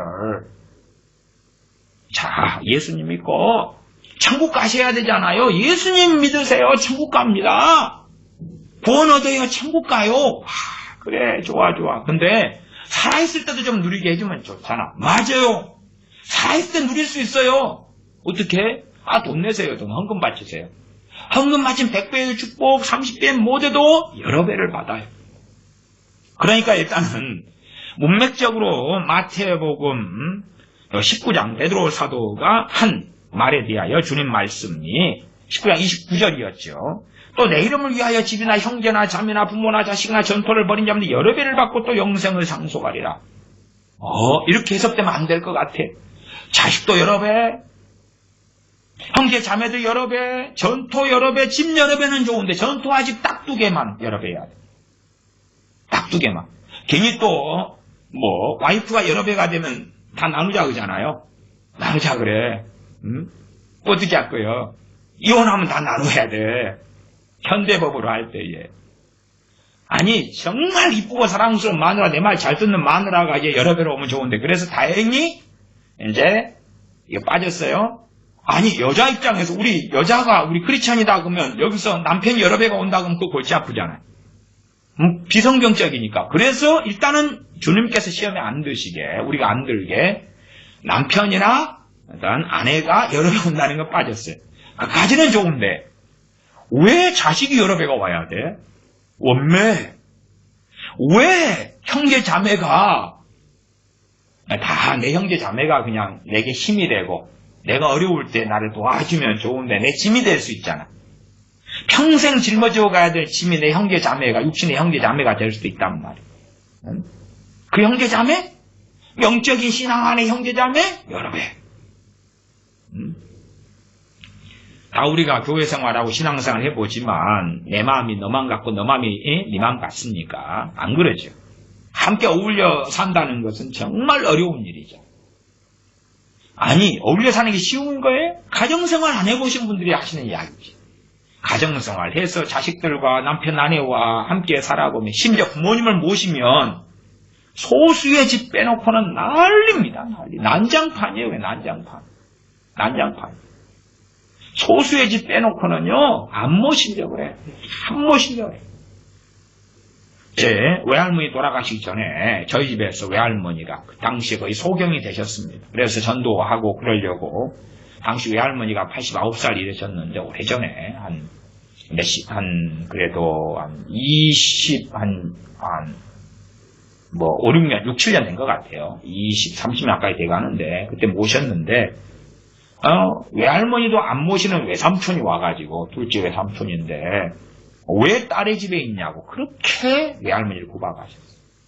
그러면은 아들인 자기가 모실 마음이 있냐? 없어요. 큰형한테 가시라. 왜 막내 딸 집에 와가지고 왜 내 위신을 깎느냐? 그러면서 괴롭히셨어요. 제가 그 당시에 집에 있어가지고 외삼촌 이렇게 오시지 말고 가시라고. 외할머니 마음을 그렇게 대못을 박으려면 가시라고. 외삼촌 돌아가실 때에 전도는 그전에도 했지만 갑자기 주무시다가 가셔서 중환자실에 간 적도 없고 마지막에 전도할 기회도 얻지 못했어요. 비극이죠. 아니 한 부모하고 계속 사는 것도 쉽지 않아요. 더군다나 이제 부모님하고 남편 아내 이렇게 있으면 곤란하죠. 그냥 제 아는 분들도 혼자 되셔가지고 부모님 모실 땐 괜찮다 그러더라고요. 그러나 짝꿍이 있을 때는 이게 쉬운 게 아니에요. 짝꿍이 남편 안에 있는데 장인 장모든지 아니면은 시아버지 시어머니든지는 곤란해요. 혼자 있을 때는 문제가 없어요. 혼자 있을 때는 많은 문제가 없어요. 근데 이제 짝꿍이 있고 홀 부모님이든 또 같이 부모님 살아계시든지 모시면 어려워요. 근데 부모를 여러 배를 준다니. 이게 성경을 잘 보셔야 돼. 그냥 집이나 전토를 여러 배 그까지 보시면 에이 사기꾼들아 그거 아니요. 받으려면 함께 받아. 안 받으려면 함께 받지 말고. 그러니까 우리가 자 이렇게 했을 때 우리는 이걸 자 하나님 같이 주는 걸 거부할 거예요? 받을 거예요? 일단은 저로 이야기하면 저는 거부할 겁니다. 부모도 여러 배고 아니 나이 들어가시는데 나이 들어가서 아프시는 걸 보면 자식의 마음은 어떻게 못할 때가 많아요. 이게. 근데 그걸 여러 부모님을 다 똑같이 내 부모님을 여러 부모님을 보고 살아야 된다고요? 아니면 솔직한 이야기로 부모 형제 자매가 있어도 육신이라고 이야기합시다. 그러면 믿는 사람이 많아요? 안 믿는 사람이 많아요? 안 믿는 사람이 많아요. 지금은 소돔의 시대같이 변해가지고 자식이 많은데 믿는다 그래도 정상적인 신앙을 가진 사람은 거의 없어요. 그런 판국인데 여러 배를 아이고 나 후회합니다. 그런 사람 많습니다. 뭘 후회하시는데 자식 낳은 거예요. 자식 낳은 거예요. 정말로 쉽지가 않아요. 자식 키우는 게 쉽지가 않아요. 단시간은 많은 부모들을 만나왔습니다. 어떻게 잘 키워보려고 해도 말씀의 사람, 기도의 사람은 안 돼요. 세상을 향해 달려가던데요. 달려가. 오늘은 막 찬양하고 울다가 내일 되면 아이돌 좋다고 아이돌 콘서트에 뛰어갑니다. 왜 그럴까요 도대체? 어제 분명히 눈물 흘리며 회개했는데 지난주까지는 막 찬양 다운받아놓고 그렇게 노래 부르다가 한 줄 지나니까 핸드폰을 확인해 봤더니 아이돌 노래만 다 다운받아져 있고 찬양은 다 지워졌습니다. 어떻게 그럴까요? 그래요. 시대가 그래요. 제가 목회할 때도 교회 애들도 그랬어요. 시대가 그래요. 경계해도 내일 모레되면 달라져요. 안 좋은 쪽으로 가지. 좋은 쪽으로 가는 경우는 드뭅디다. 그런데 형제, 자매, 부모, 자식 집하고 전통은 좋아요. 한꺼번에 다 이게 세트 상품이야. 그래서 저는 아니요. 그냥 지금 사는 대로 좋아요. 지금 사는 대로 좋아요. 아니 그래도 이제 선친께서 돌아가신 지가 39년이 되셨는데 지금 나이 드셔가지고 이렇게 살아계시면은 84살 되시나? 84살 되실 텐데 그러면은 나이 드신 분이 신앙 믿음 지키기 쉬워요? 어렵죠. 병 들어가실 텐데 그걸 생각하면 쉽지 않은 거예요. 쉽지 않아. 그런 판국인데 세트맨이야. 못 빼, 이건 못 빼. 아니, 나 이거 빼줘요. 이 반찬 싫어요. 빼줘요. 저거 빼줘 싫어요. 세트. 자, 집도 가죠. 아니, 전토도 가죠. 예, 그것만, 아니, 부모도 그만큼 가죠. 전토 따따블. 그래, 부모도 따따블, 형제, 자매도 따따블, 자식도 따따블. 아니, 요즘에 자녀 키우려면 집이나 전토 가지고, 논밭 가지고, 그거 다 팔아서 키워도 부족해. 논밭 있는 집일 테니까 시골 집일 거 아니에요? 그거 팔아서 몇 푼이나 나와요. 자식 결혼식 시기도 빠듯해요. 대학은 보내나? 자식들이 원하는 게 얼마나 많은데. 아예 그냥 자식 너희들 가져라. 한 채씩 줄 수 없어. 왜 그런지 아세요? 형제 자매도 한 채 줘야 되잖아요. 자식도 줘야 되잖아요. 그러면은 여러 배 받아도 한 채는 부모하고 형제 자매하고 따따따따따따 부리다고 할 때에 자식하고 나눠가지고 또 한 채는 나눠가지고 나도 살던 데서 살고. 그러니까 물질주의적으로 생각하면 행복 안 와요. 힘들까요? 힘들어. 그래서 성경을 자세히 보시면 돼. 그러나 문제는 이걸 가지고 여러 배를 받고 가 무엇만 목회자들이 남겨놔요? 집하고 전투만 남겨놔. 에이 사기꾼들아. 근데 사람들이 왜 믿어요? 같은 걸 원하니까. 같은 마음이에요. 같은 유유상종 금목자흑이라.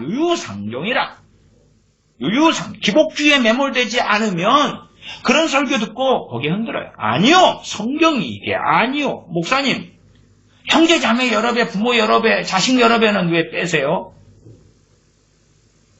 그러면 이제 집하고 전토는 물질적인 것으로 하고 형제 자매 부모는 영적인 것으로 합시다.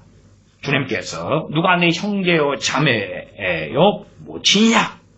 하나님 말씀대로 행하는 너희가 바로 형제요 자매요 모친이다. 아, 그러니까 내 형제 자매 모친은 교회에 가면 예배당에 나와 있구나. 거기 있구나. 영적인 의미로 맞습니다. 그게 맞아요. 거기 있구나. 대신 그러면은 집하고 전토도 받아가지고 형제배 모친 있는 데 있어야 될 거 아니에요. 자식도. 근데 그건 안 돼. 아니, 예배당에 형제자매 모친이 거기 있어요. 같이 하나님 말씀대로 행하면서 함께 이제 예배당만이 아니라 함께 모여서 신앙생활하는 그 사람들이 형제자매 모친이고 자식이 되잖아요. 영적인 자녀든지 영적인 부모든지 신앙의 선배든지 스승이든지 내 영적인 제자든지 형제자매 모친 자식이 될 텐데, 그런데 그러면은 집하고 전투를 받아도 그리 줘야 될 거 아니에요. 근데 그건 안 하겠다네 또. 아니, 집하고 전투, 형제자매 모친이게 말씀대로 살고 하나님 뜻대로 행하는 당신들이 형제자매고 자식이라는 건 알겠어. 부모라는 건 알겠어. 그러나 집하고 전투는 내가 가질 거야. 그러니까 이리저리 따져봐도 금세 받는데 내 손에 들어오는 것은 또 없을 수밖에 없네. 그건 좀 이해를 하시면 좋겠어요. 제가 이걸 가지고 더 자세히 그냥 길게 장황하게 설명을 해드리면 더 좋을 텐데 좀 알아들으시면 좋겠어요. 30절, 19장 30절.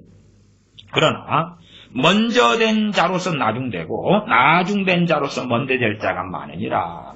사도들한테 첫째는 하신 말씀이니까 지금 너희가 사도로 부르심 받았어. 다 된 거 아니야? 너희보다 나중에 부르심 받고 나중에 믿는 사람 가운데 너희가 태만하고 게으르고 나태하면 순서가 밀릴 거야. 지금 너희가 상위권으로 선두그룹으로 달리고 있다 해도 너희가 나중으로 밀려날 거야. 태만하고 정신 못 차리고 세상 사랑하고 달려가면 주님께서 이 사도들의 신앙과 믿음을 보장해 주지 않으시지요. 아니, 그렇잖아요. 베드로 사도가 주여 보소서 27절에 우리가 모든 것을 버리고 주를 쫓아 싸우니 그런즉 우리가 무엇을 얻으리까? 그러니까 너희는 항상 선두권일 거야. 너희는 지금 처음 되었지? 항상 처음 될 거야. 보장 안 해주시지요. 그래서 뒤에 30절까지 보셔야 되는 거예요. 사도 바울도 그냥 믿음의 경주를 한다 그랬잖아요. 앞에 있는 상을 잡으려고 믿음의 경주를 한다고 말씀해요. 그러나 먼저 된 자로서 나중되고 나중된 자로서 먼저 될 자가 많으니 지금 현재 주님을 위하여 모든 걸 버리고 쫓았다 할지라도 그것이 나중까지 계속 이어지는 건 아니에요. 지금 현재일 뿐이에요. 현재 신앙일 뿐이에요. 나중 신앙은 주님께 달린 게 아니고 그 사도들에게, 그 제자들에게 달린 거예요. 나중까지 끝까지 주님을 따라서 그 길을 걸어갈런지 그렇지 않을런지는 그들의 몫이죠. 그들의 몫. 이제 마가복음 보겠습니다. 마가복음 10장입니다. 마가복음 10장. 동일한 본문에 속하는 말씀이 되기도 합니다. 마가복음 10장. 마가복음 10장.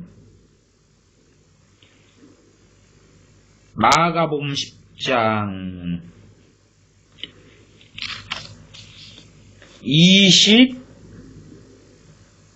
일단은 10장 21절을 볼까요? 쭉 비슷하게 말씀이 그렇게 나와 있어요. 동일한 사건들 때문에요. 21절, 마가복음 10장 21절, 예수님께서 그를 보시고 부자 청년 관원입니다. 사랑하사 가라. 이렇게 나왔잖아요. 앞에 제가 말씀드렸던 것입니다. 사랑하셨어요. 왜 사랑하십니까? 바리새인 서기관들 위선자들아, 헤롯에 대해서 저 여우에게 가 일러라. 사랑 안 하시죠? 안 하시죠.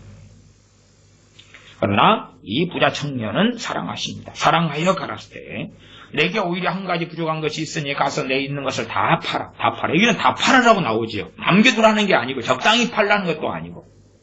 우리가 마태복음 19장을 볼 때는 팔아서 그러니까 다자가 안 나왔었죠. 그래서 좀 50%? 30%? 10%? 아니고 다 팔아. 나는 거지인데요. 그 상황이 오는 거예요. 다 팔아. 가난한 자들 주라. 그리하면 하늘에서 보아가 내게 있으리라. 그리고 와서 나를 좇으라. 나중에 이제 우리가 하나님의 일을 할 때도 맨 처음에 주님 말씀하실 때는 두 벌 옷 가지지 말고 주머니에 전대나 갖지 말고 그랬다가 주님 사역 마감하실 때는 주머니 있는 자, 전대 있는 자 가지고 두 벌 옷 있는 자는 가지고 신 두 개 있는 자 가지고 말씀하셨어요. 그러니까 선교 사역을 할 때도 자기의 재산이나 뭐나 다 팔아버리고 어디 교회 헌금해버리고 가는 참 어리석은 선교사님들을 봐요. 근데 그렇게 왜 그렇게 하냐고 말. 자기가 모아놓은 것이 자기 것이 아니고 주님의 것이라면 그대로 가지고 그걸로 선교 사역을 하면 돼요. 그리고 부족한 것을 하나님께 구하면 되지. 그런데 그냥 어리석게 다 바쳐버리고. 그런 교회들이 있어요. 어떤 교회들은 다 바치라 그래. 그래야지 하나님께 선교 사역 축복해 주실 거라 그래. 그건 정말 그건 미혹시키는 거죠. 그리고 그 목회자가 이제 그 바친 걸 다 자기가 입마이 부패다든지 혹은 자기 교회 예배당에 다 받아들여가지고 자기 임의대로 이리저리 쓰는 일들을 많이 보았습니다. 22절 그 사람은 재물이 많은 고로 이 말씀이 나의 슬픈 기색을 띠고 근심하여 가니라. 주님 다시 23절 재물이 있는 자는 하나님 나라에 들어가기가 심히 어렵도다. 심히 자가 붙었습니다. 심히 어렵도다. 이게 결론이에요. 결론. 하나님 하실 수가 있느니라가 결론이 아니고 심히 어렵다가 결론. 재물이 있는 자는 하나님의 나라에 들어가기가 심히 어렵도다. 그러니까 재물이 있는 사람이 예수님 믿었는데 그 가운데 대다수는 천국에 못 간다 그 말이에요. 예수님 믿으면 그냥 가장하요. 안 그래요. 하나님보다 재물을 더 사랑할 테니까. 하나님보다 재물을 더 사랑할 테니까. 심지어는 자식에 대한 애착과 집착이 많은 사람은 무섭지요. 하나님보다 주님보다 자식을 더 얼마든지 더 사랑하게 되겠지요. 주님의 결론이에요. 재물이 있는 자는 하나님의 나라에 들어가기가 심히 어렵도다. 이 결론이에요. 심히 어렵도다. 쭉 넘어가서 28절로 갑니다. 베드로가 여짜와 가로되 보소서 우리가 모든 것을 버리고 주를 쫓았나이다. 예수님께서 가르쳐 내가 진실로 너희에게 이르노니 나와 및 복음을 위하여 집이나 형제나 자매나 어미나 아비나 자식이나 이도 처자식은 안 나왔죠. 처는 안 나왔죠. 처는 와이프나 남편은 안 나왔어요. 감사하지요. 감사해요. 안 그러면 이게 뭘 그냥 마누라 100배 받으면 100명 이제 남편을 100명 받으면 남편 100명 보면 뭐야 저 여자는 1처 다부제가 돼버리죠. 아니면 일부 다처제가 되든지 끔찍하죠. 그래서 여기서는 처나 와이프나 남편 허스밴드는 빠졌습니다. 자매, 어미, 아비, 자식이나 전토를 벌인 자는 30절 금세가 지금 살아있을 때를 이야기하는 거예요. 그래서 좋아하는 거잖아요. 우리가 뭐가 있으니까 치사하고 전토가 있잖아요. 거기에. 근데 다른 것도 같이 받으셔. 같이 받으셔. 물론 저는 거절할 것입니다. 저는 아니요. 그냥 아니요. 그런 요즘에 소돔의 아이들 자식들도 필요 없고요. 그냥 계신 부모님도 연세 들어가시니까 걱정되고 염려되고 노심초사되고 또 제가 목회했던 또 교우분들의 부모님의 아픈 소식들을 듣고 그러면 같이 막 안타까워요. 어쩌겠어요. 그러니까 이게 그냥 그 교우분들의 어려움 소식 부모님 연세 들으셔서 중환자실에 있는 소식 들을 때에 크게 기쁘고 행복하지가 않잖아요. 물론 이제 주님 잘 믿고 돌아가셨다는 소식을 들을 때는 너무 감사해요. 너무 감사한데 너무 아파서 힘들어해서 주님 빨리 데려가셨으면 좋겠다는 연락을 받을 때는 이게 쉬운 게 아니지요. 쉽지 않아요. 30절 금세에 있어 집과 형제와 자매와 모친과 자식과 전토를 100배나 받되 핍박을 겸하여 받고 핍박도 받는다. 핍박도. 그러면 우리가 생각할 때 이 핍박은 여기 하나 붙어서 요한이 말씀에 기록했어요. 이 부분. 핍박을 받는 우리가 하나님께 복을 받으면 뭔 없어야 돼? 핍박은 없어야 되죠. 예수님 믿는 것 때는 멸시와 천대와 사회적인 국가적인 법률로 해서 제재를 받거나 핍박이 없어야 될까? 핍박을 받아요. 핍박을 피하고 도피하는 방법도 있겠죠. 정상적인 방법도 있고 주님이 도망가셨던 것처럼 그것 말고 이제 북한이라면 예수 믿는 걸 숨길 수밖에 없죠. 김일성 동상 앞에 절하면서 믿는 사람이 아닌 척 할 수 있죠. 아니면 이슬람에서는 종교를 신싸움 면접할 때 묻는다고 하면 기독교인인데 너 누구를 믿느냐? 알라신을 믿습니다. 이슬람교만이 진리입니다. 코란을 잘잘 외워주고 합격. 그렇게 할 거란 말. 핍박을 피하는 방법들이 있겠지. 그러나 진실로 진리대로 사는 사람이라면 핍박을 겸하여 받는다. 집도 100배, 형제자매 100배. 그러니까 이 말씀을 가지고 하면 사도 바울이 100배 받았어요, 못 받았어요? 물질적인 집 100개라면 못 받았어요. 밭, 전토, 논밭 100배 못 받았어요. 우린 그렇게 생각할 거 아니에요. 안 받쳐가지고 못 받은 거 아니에요? 안 받치면 못 받겠지. 근데 그게 아니지요. 핍박을 겸하여 받고 내세의 영생을 받지 못할 자가 없느니라. 내세하고 금생을 이야기했죠. 금생 살아있을 때. 와, 어렵도다. 어렵잖아요. 그러나 일단은 기본적인 것은 제가 마태복음 19장에서 말씀드렸어요. 세트 메뉴라고. 아니 나는 세트 메뉴 필요 없어요. 제고 중요한 게 사람이죠. 그 문씨도 이야기하잖아요. 사람이 먼저다 그러잖아요. 근데 우리는 필요 없고요.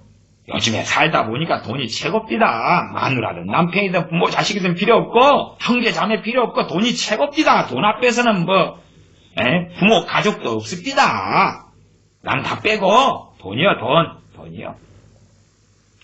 주로 이제 이혼할 때에 여자분들은 돈보다 자식을 선택을 대부분 많이 하시고요. 남자들은 돈을 선택을 많이 하더라고요. 다 그런 건 아니지만 상당히 많은 경우가 그렇더라고요. 물론 이제 자식을 남자가 제대로 못 키우기 때문에 아내한테 주고 재산도 다 주는 남자도 저는 봤습니다. 그 정도면 정말로 좋은 분이죠. 누가 헤어지고 싶어서 결혼한 사람, 이혼한 사람은 없어요. 살고 싶은데 정말로 살 수 없는 여러 처지와 지경이 인생사 속에 있다는 것은 우리가 이해하고 압니다. 그까지는. 나 이제 돈도 받고 싶고 그래서 어떤 남자들은 그렇게 하더라고요. 너 애들 데리고 가고 싶지? 예. 재산 나한테 넘겨. 그러면 애들 줄게. 친권도 줄게. 양육권 당연히 네가 가져가고 돈을 줘. 그러니까 많은 여자분들이 그렇게 애들을 선택하십니다. 그냥. 근데 법적으로는 그게 가당하지 않은데 아니 남자가 주장하면 주장하고 정확한 법적인 무슨 이혼 사유, 흠결 사유로 법적으로 남편에게 문제가 있다는 거 증명을 못하면 그건 더 곤란하겠지. 그래서 애들을 데려가겠다는 거야. 대신에 애들 너가 데려가려면 그러니까 남자가 이제 돈 안 내놓으면 내가 데려갈 거야. 물론 데리고 키울 마음 자체도 없어요. 볼모죠, 볼모. 흉악한 사람들이 많아요. 우리가 원하는 것은 사람이 먼저잖아요. 근데 우리는 아니요. 전토와 집을 주시오. 100배를 주시오. 자식은 지금 있는 자식도 많아 죽겠습니다. 형제자매도 아이고 내가 로또 하나 당첨되고 주택복권 하나 당첨되면 형제들이 손 벌릴 텐데 그래서 요즘에 로또 당첨된 사람도 숨긴다 그러잖아요. 숨겨. 아닌 척하고 회사 그대로 다니고 아닌 척하고 절대 내가 당첨된 것을 가족에게 알리지 말라. 안 알린다 그러잖아요. 근데 사실은 저는 그것이 이상한 게 아니라 좀 지혜롭다고 봐요. 요즘 세태에서는. 왜? 형제가 잘 되면 그냥 손을 벌리고 탐욕의 정욕을 얼마나 부리는 그 세대가 된지 모르니까 그래요. 참 그래서 어려운 세상 우리가 살고 있지요. 100배를 받는다. 부모님도 100배. 장례식도 부모님 100배니까 200분이고 장례식 200번. 자식 100배 지금 3명인데 힘들어 죽겠구만. 그럼 100배면 300명. 형제가 3명인데 100배니까 300명. 거기에 집, 그 다음에 전토 100배 받아봐야 이게요 손해입니다. 적자입니다. 적자. 국호에 욕심을 잔뜩 부리고 다 쫓아내버려야 돼. 집하고 전토를 받아가지고 집 전토만 남겨놓고 다 쫓아내버려야 돼. 그러면 물질적으로 좀 나을 수 있겠네요. 비극이죠. 비극. 31절 그러나 먼저 된 자로서 나중되고 나중된 자로서 먼저 될 자가 많으니라. 문자적으로 100배를 받는다 그래도 아니 이 다 세트 메뉴로 들어가는데 올라가지고 나는 형제만 100배 받을게요. 나는 자매만 100배 받을게요. 어머니만 100배 받을게요. 사실은 아무리 어머니하고 사이가 좋아도 또 어머니가 잔소리 하실 때 되면 그리고 근데 물론 좋을 땐 좋아도 안 좋을 땐 안 좋죠. 그럼 100배 잔소리 100명의 엄마가 생겨가지고 막 불라불라불라 하면 어쩌겠어요. 자식이 그냥 이쁠 때는 이쁘더라도 어떨 때는 막 자식이 막이잖아요. 막이. 그럼 그것이 100배가 돼가지고 아파트 30평에서 뛰는다고 생각해 보세요. 그래도 층간소음 때문에 난리가 나는데 그냥 왜? 아니 엄마 아빠가 있는 곳에 자기들이 올 거 아니에요. 엄마 아빠가 있는 곳에. 자 이제 이 마가복음 10장 100배나 받는다 금세에 있어서 이것을 존 칼빈 주석을 제가 읽어드리겠습니다. 이 주해를 어떻게 했는가 한번 봐보십시다. 제가 조금 읽어드리면 이 100배를 받는다. 이 말씀을 요약하면 그리스도를 위하여 모든 것을 기꺼이 잃는 자는 그 모든 것을 가지고 있는 것보다 현세에서 더 큰 기쁨을 얻게 되고 무엇보다도 그를 위해 하늘의 상이 쌓여지게 된다는 것이다. 상이 쌓여진다 이것은 내세에 있어 영생을 받지 못할 자가 없다. 이렇게 이걸 해석한 것 같아요. 그 다음에 이분은 이제 이 물질적인 것을 뭘로 했냐 그러면 우리가 크리스찬으로 이 땅에 살면서 가지는 은혜를 돈으로 한 사람은 어찌겠느냐. 우리가 몸이 아팠는데 하나님께서 나를 고쳐주셨어. 그러면 아무리 몸이 병원에 치료를 받아 치료되더라도 한 3년간 아프고 힘들고 이걸 돈으로 한 사람은 고쳐주시는 병원에 못 고치는 걸 고쳐주시고 아니면 10년 알아야 되는 걸 고쳐주시면 돈으로 한 사람은 그거 얼마겠느냐. 실제로 우리가 가정이 너무나 고통스러우면 먹어도 맛있지 않고 누려도 좋은 옷을 입어도 행복하지 않다는 걸 알지요. 이 마음의 고통, 육신의 고통도 말할 수 없이 크지만 또한 마음의 고통도 그게 못지않게 클 때가 얼마나 많습니까? 그러니까 하나님과의 바른 관계 속에 그 은혜에 살면서 당신들이 받는 그 은혜와 평강과 하나님의 도우심을 물질적 가치로 환산한다면 100배는 될 것이다. 이렇게 이제 존 칼빈은 해석하는 거예요. 해석하는 거. 그걸 이해하셔요. 저도 그래서 상당히 그 정도 해석은 좀 그럭저럭 하셨다. 그럭저럭 하셨다. 그렇게 생각해요. 그렇지 우리가 정말 힘들어지면 건강을 잃으면 돈하고 건강을 어떻게 바꿔요? 최선을 다해서 건강을 얻어야지. 또 내 사랑하는 자식이 그냥 사고로 죽었다 그러면 돈을 들여서라도 자식을 살려낼 수 있다면 살려내야 되겠지. 그러나 자식이 죽을 위기가 있는데 내가 하나님을 섬기기 때문에 내 자식을 보호해 주셨다. 물론 나는 그걸 알 수도 있고 모를 수도 있겠지. 안다고 가정했을 때 그걸 돈으로 환산할 때 얼마가 되어야 될까? 뭐 그런 하나님의 은혜들로서 존 칼빈, 종교주의 존 칼빈은 주의합니다. 좀 더 읽어보겠습니다. 그러나 100배의 보상을 받게 하시겠다는 약속은 우리의 체험과는 똑같지 않는 것 같이 보인다. 우리의 체험이 100배가 아니니까. 근데 몇 개 맞으면 큰일 나요. 큰일 나. 자식이 그냥 100배가 튀어나오면 어떻게 할 거예요? 학교 보내고 결혼도 시키고 차라리 집하고 논밭 안 받는 게 나아요. 그것보다 돈 더 들어가요. 왜냐하면 그리스도를 증거하기 위하여 부모나 자녀나 친척이나 결혼한 배우자나 배우자는 없는데 존 칼빈 목사님 배우자를 넣어놨네. 배우자는 없어요. 결혼한 배우자나 모든 금전을 잃은 자들이 내게 그 잃은 것을 되찾지 못하고 고독하게 버림을 당한 방랑과 가난 가운데서 일생을 몸부림치며 살아가기 때문이다. 히브리서 11장에 나와 있죠. 믿음 때문에 유리걸씨가며 토굴의 암열에 유리하는 나그네가 되어서 세상이 감당치 못할 자로서 인생을 마감했던 믿음의 선배들의 이야기가 나와 있지요. 그래서 고독하고 버림을 당하고 방랑하고 가난하고 일생을 몸부림치며 살아왔던 것이 신실한 하나님의 자녀들에게 상당히 생겼던 일이다. 그래서 실제하고는 다르게 말씀이 보인다. 나는 이렇게 말하고 싶다. 만일 어떤 사람이 하나님께서 자기 자녀들의 불행을 완화시켜 주시는 하나님의 현재 주시는 은혜를 바르게 평가하기만 한다면 돈으로 환산하는 거죠. 그는 이 세상의 재물보다 그 은혜를 택하겠다고 고백할 것이다. 자녀가 예수 믿고 거듭날 기회를 그건 믿느냐 믿지 않느냐는 많은 경우 자녀의 소관입니다. 자녀의 소관. 주님께서 암탉이 병아를 모으리함과 같이 내가 너희를 모으리한 적이 얼마든. 그러나 너희가 내게 나오기를 원치 아니하였도다. 그러나 구원 얻을 기회에 회개할 기회를 주신다. 그것을 돈으로 환산하면 어떻게 되겠느냐. 그래서 100배의 그런 복보다 나은 것 아니냐. 그런 이야기입니다.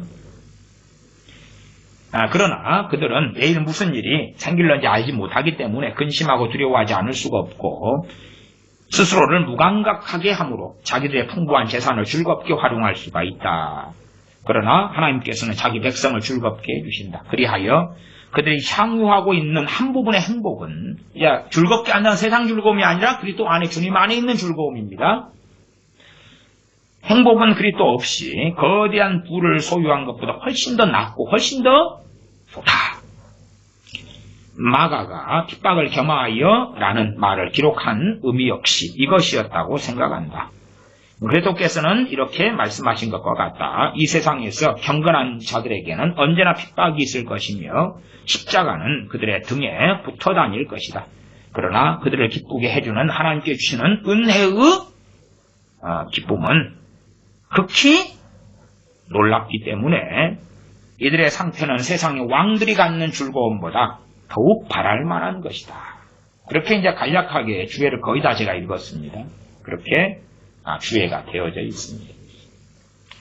이런 주예도 완벽하진 않지만은 참조하시면 좋겠습니다. 진실로 우리가 주님 안에 살아나가고 깨어있을 때에 우리는 이 땅에서 모르겠죠. 그러나 천국에 가면 내가 고독하게 산 게 아니라 내 부모가 믿음으로요. 믿음의 부모. 주님께서 형제와 자매와 모친이 누구냐?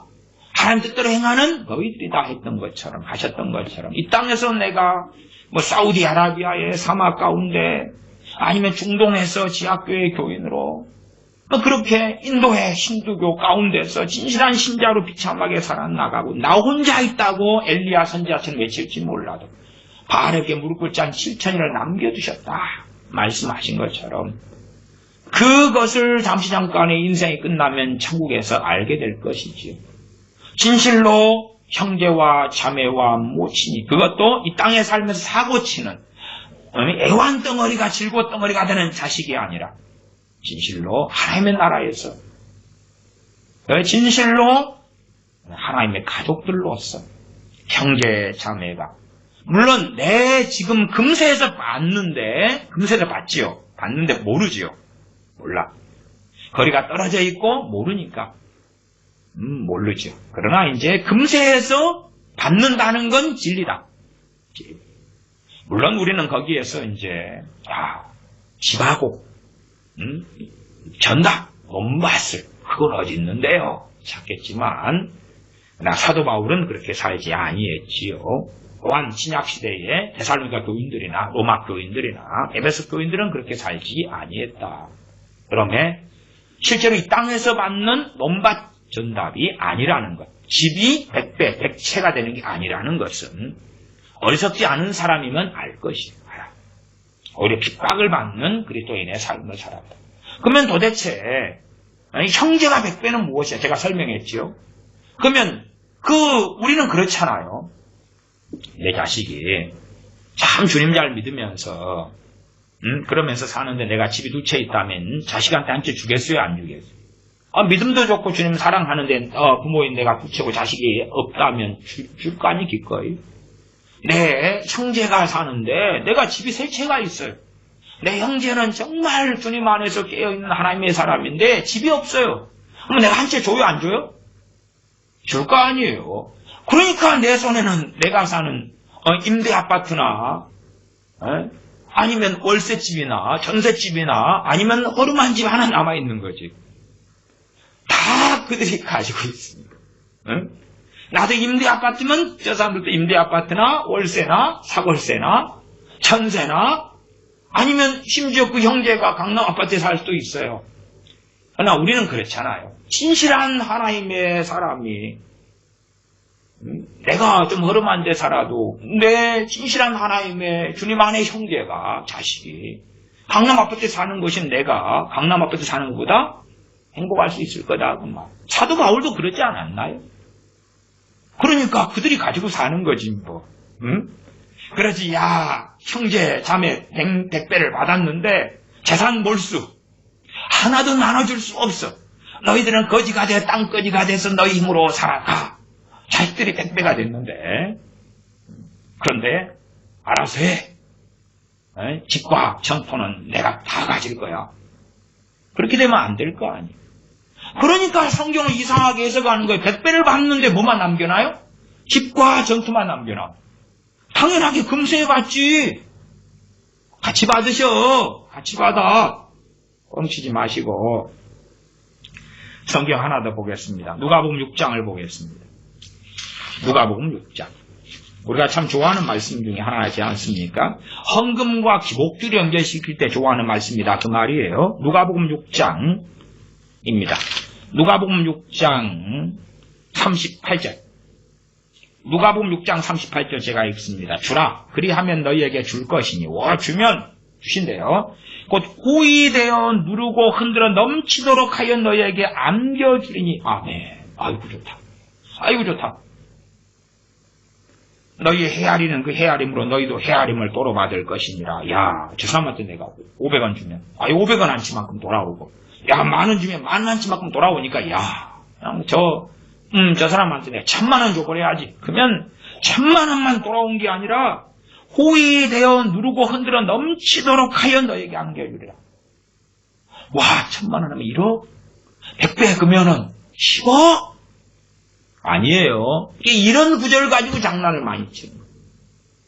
그러면 헌금에 대해서 고린도 후서에 나와 있으니까 그것까지 보겠습니다. 고린도 후서 8장을 보겠습니다. 8장. 항상 말씀은 말씀으로 이해되는 것이 맞아요. 말씀은 말씀으로 이해되고 해석되어져야 돼요. 고린도 후서 8장 14절로 가겠습니다. 14절.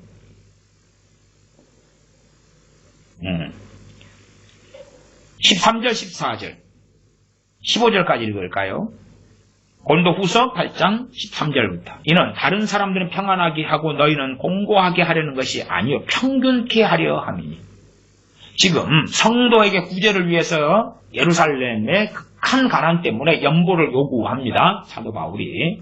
근데 평균케 하려 합니다 그랬지. 야, 너희가 내면 너희는 더 거부가 돼. 더 거부가 돼. 받으면은 받아서 좋고 너희는 따따따따따 불러오니까 너무 좋고가 아니라 평균케 한다. 너희가 유효한 것, 남는 것, 넉넉한 것, 그것을 너희가 줘.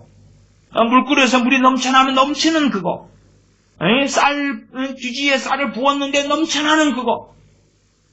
그것을 너희가 주면 저기도 이제 받고 너희도 아직 부족하지 않으니까 평균케 하려 하면 공산주의를 이야기하는 거 아닙니다. 왜냐하면 공산주의는 법이고 독재고 강제력이고 그리고 성경은 자원함이기 때문에 그렇습니다. 14절 이제 너희의 유효한 것은 넉넉한 것으로 저희 부족한 것을 보충함은 후에 저희 유효한 것으로 너희 부족한 것을 보충하여 평균하게 하려 합니다. 그러니까 내가 남을 때가 있고 저쪽이 부족할 때 저쪽이 남을 때 내가 부족할 때가 있다는 거예요. 아니 그러니까 내가 남아가지고 했으면 나는 죽을 때까지 넉넉하게 돼야 되는데 성경은 내가 지금 넉넉한데 나중에 내가 부족할 때가 올 것이다. 그러면 저쪽이 넉넉해가지고 주게 될 것이다. 그렇게 해서 평균을 이야기해요. 그러니까 우리가 생각하는 얼마 전에 누가복음 6장 38절을 읽었죠. 주라 그리하면 너에게 줄 것이니 곧 후이되어 누르고 흔들어 넘치도록 하여 너에게 안겨주리니. 그러면 그냥 기본적으로 천국이구나 이게. 그렇게 이해하는 것이 깔끔한 거예요. 이 땅이 아니라 너희 보화를 하늘에 쌓아두라. 그거구나. 그러니까 내가 쓸 것까지 주면 안 되고 내 가족이나 자녀가 쓸 것까지 주는 게 아니에요. 뭐 하는 것을 주는 거예요? 유효한 것, 남는 것, 넉넉한 것 가운데 준다 그 말이에요. 물론 넉넉이라는 것이 각 사람마다 다릅니다. 달라. 기준은 다르니까요. 성경의 기준은 있습니다. 15절 기록한 것 같이 많이 거둔 자도 남지 아니하였고 적게 거둔 자도 모자라지 아니하였느니라. 이게 헌금의 원리인데, 연보의 원리인데, 구제의 원리인데 우리가 싫어하죠. 왜? 많이 거둔 자가 남지 아니했다 그러면 돼요? 안 돼요? 많이 거뒀으니까 더 차고 넘치게 있어야 되는 거예요. 창고를 더 지어라. 그래야 되는데 많이 거뒀는데 어디 갔어? 저도 간혹 그럴 때가 있습니다. 내 손에 든 돈이 다 어디 갔지? 어디 갔지? 저는 자주 막 계산했어요. 목회할 때도. 월급을 80만에 받아서 헌금을 이리저리 냈는데 내 손해가 그래도 한 얼마 있어야 되는데 어디 갔지? 어디 갔지? 나중에 노후를 위해서 그래도 30만에 적금을 막 넣어야 되는데 그래도 사람이 할도를 해야 되니까 근데 적금 넣을 때 되니까 어디 갔지? 어디 갔지? 한참 계산하면 거기에 썼구나. 그래. 아니 좋은 데 썼으면 막 차고 넘치게 들어와야 되는데 안 그러는 거예요. 많이 걷었는데 남는 게 없어. 근데 우리가 이런 사람보다는 적게 걷었는데 모자라지 않았다. 이게 더 훨씬 좋지요. 우리 입장에서는. 대신 많이 걷었는데 주었기 때문에 남지 않았다. 그러면 하늘에서 보화가 있을 것이고 언제요? 아버지 나라에 갔을 때 있을 것이고 적게 거둔 사람. 그래서 요한 1서 형제 사랑을 또한 주님께서 너희가 서로 사랑해라. 함께 진실한 하나님의 자녀들끼리의 이 사랑을 이야기하는 거예요. 육신의 어떤 사랑을 이야기하는 게 아닙니다. 그때에 적게 거둔 사람도 모자라지 않았다 그 말이죠. 사도행전에 보면은 그 헬라파 과부, 유대파 과부들을 구제했단 말이에요. 믿음 안에서의 과부들이니까 돈 벌 게 없고 먹을 게 없는 사람들을 우리가 십시일반 헌금해서 그걸로 구제하는 데 썼다 그 말이에요. 구약 같으면은 11조를 그 유산이 없는, 상속할 것이 없는 레위인들에게 주었다. 그런 것처럼 또 고아와 과부와 객을 위하여 3년에 한 번씩 11조를 모아가지고 기업이 없는 레위인까지 포함해서 그들을 섬겼다 하는 것이지요. 그런 것을 하나님께 기뻐하시지요. 그때에 그들은 적게 거두었는데 모자라지 아니했다. 이 말씀이 되죠.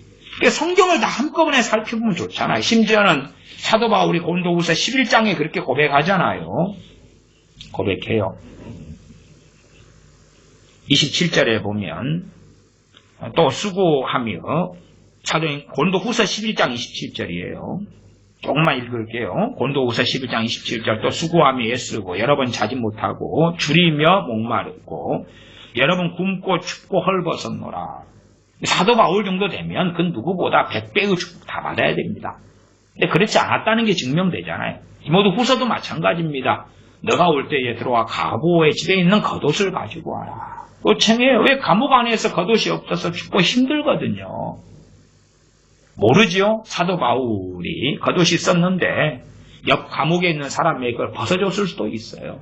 그래서 이제 가져오라 그랬을 수도 있죠.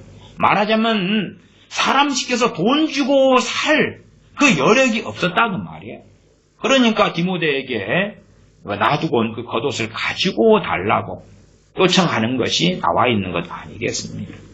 그러나 우리는 기복주의 헌금에 빠져서 아니면은 기복주의 헌금까지 빼더라도 내 믿어줬으니까 복 줘요, 돈 줘요.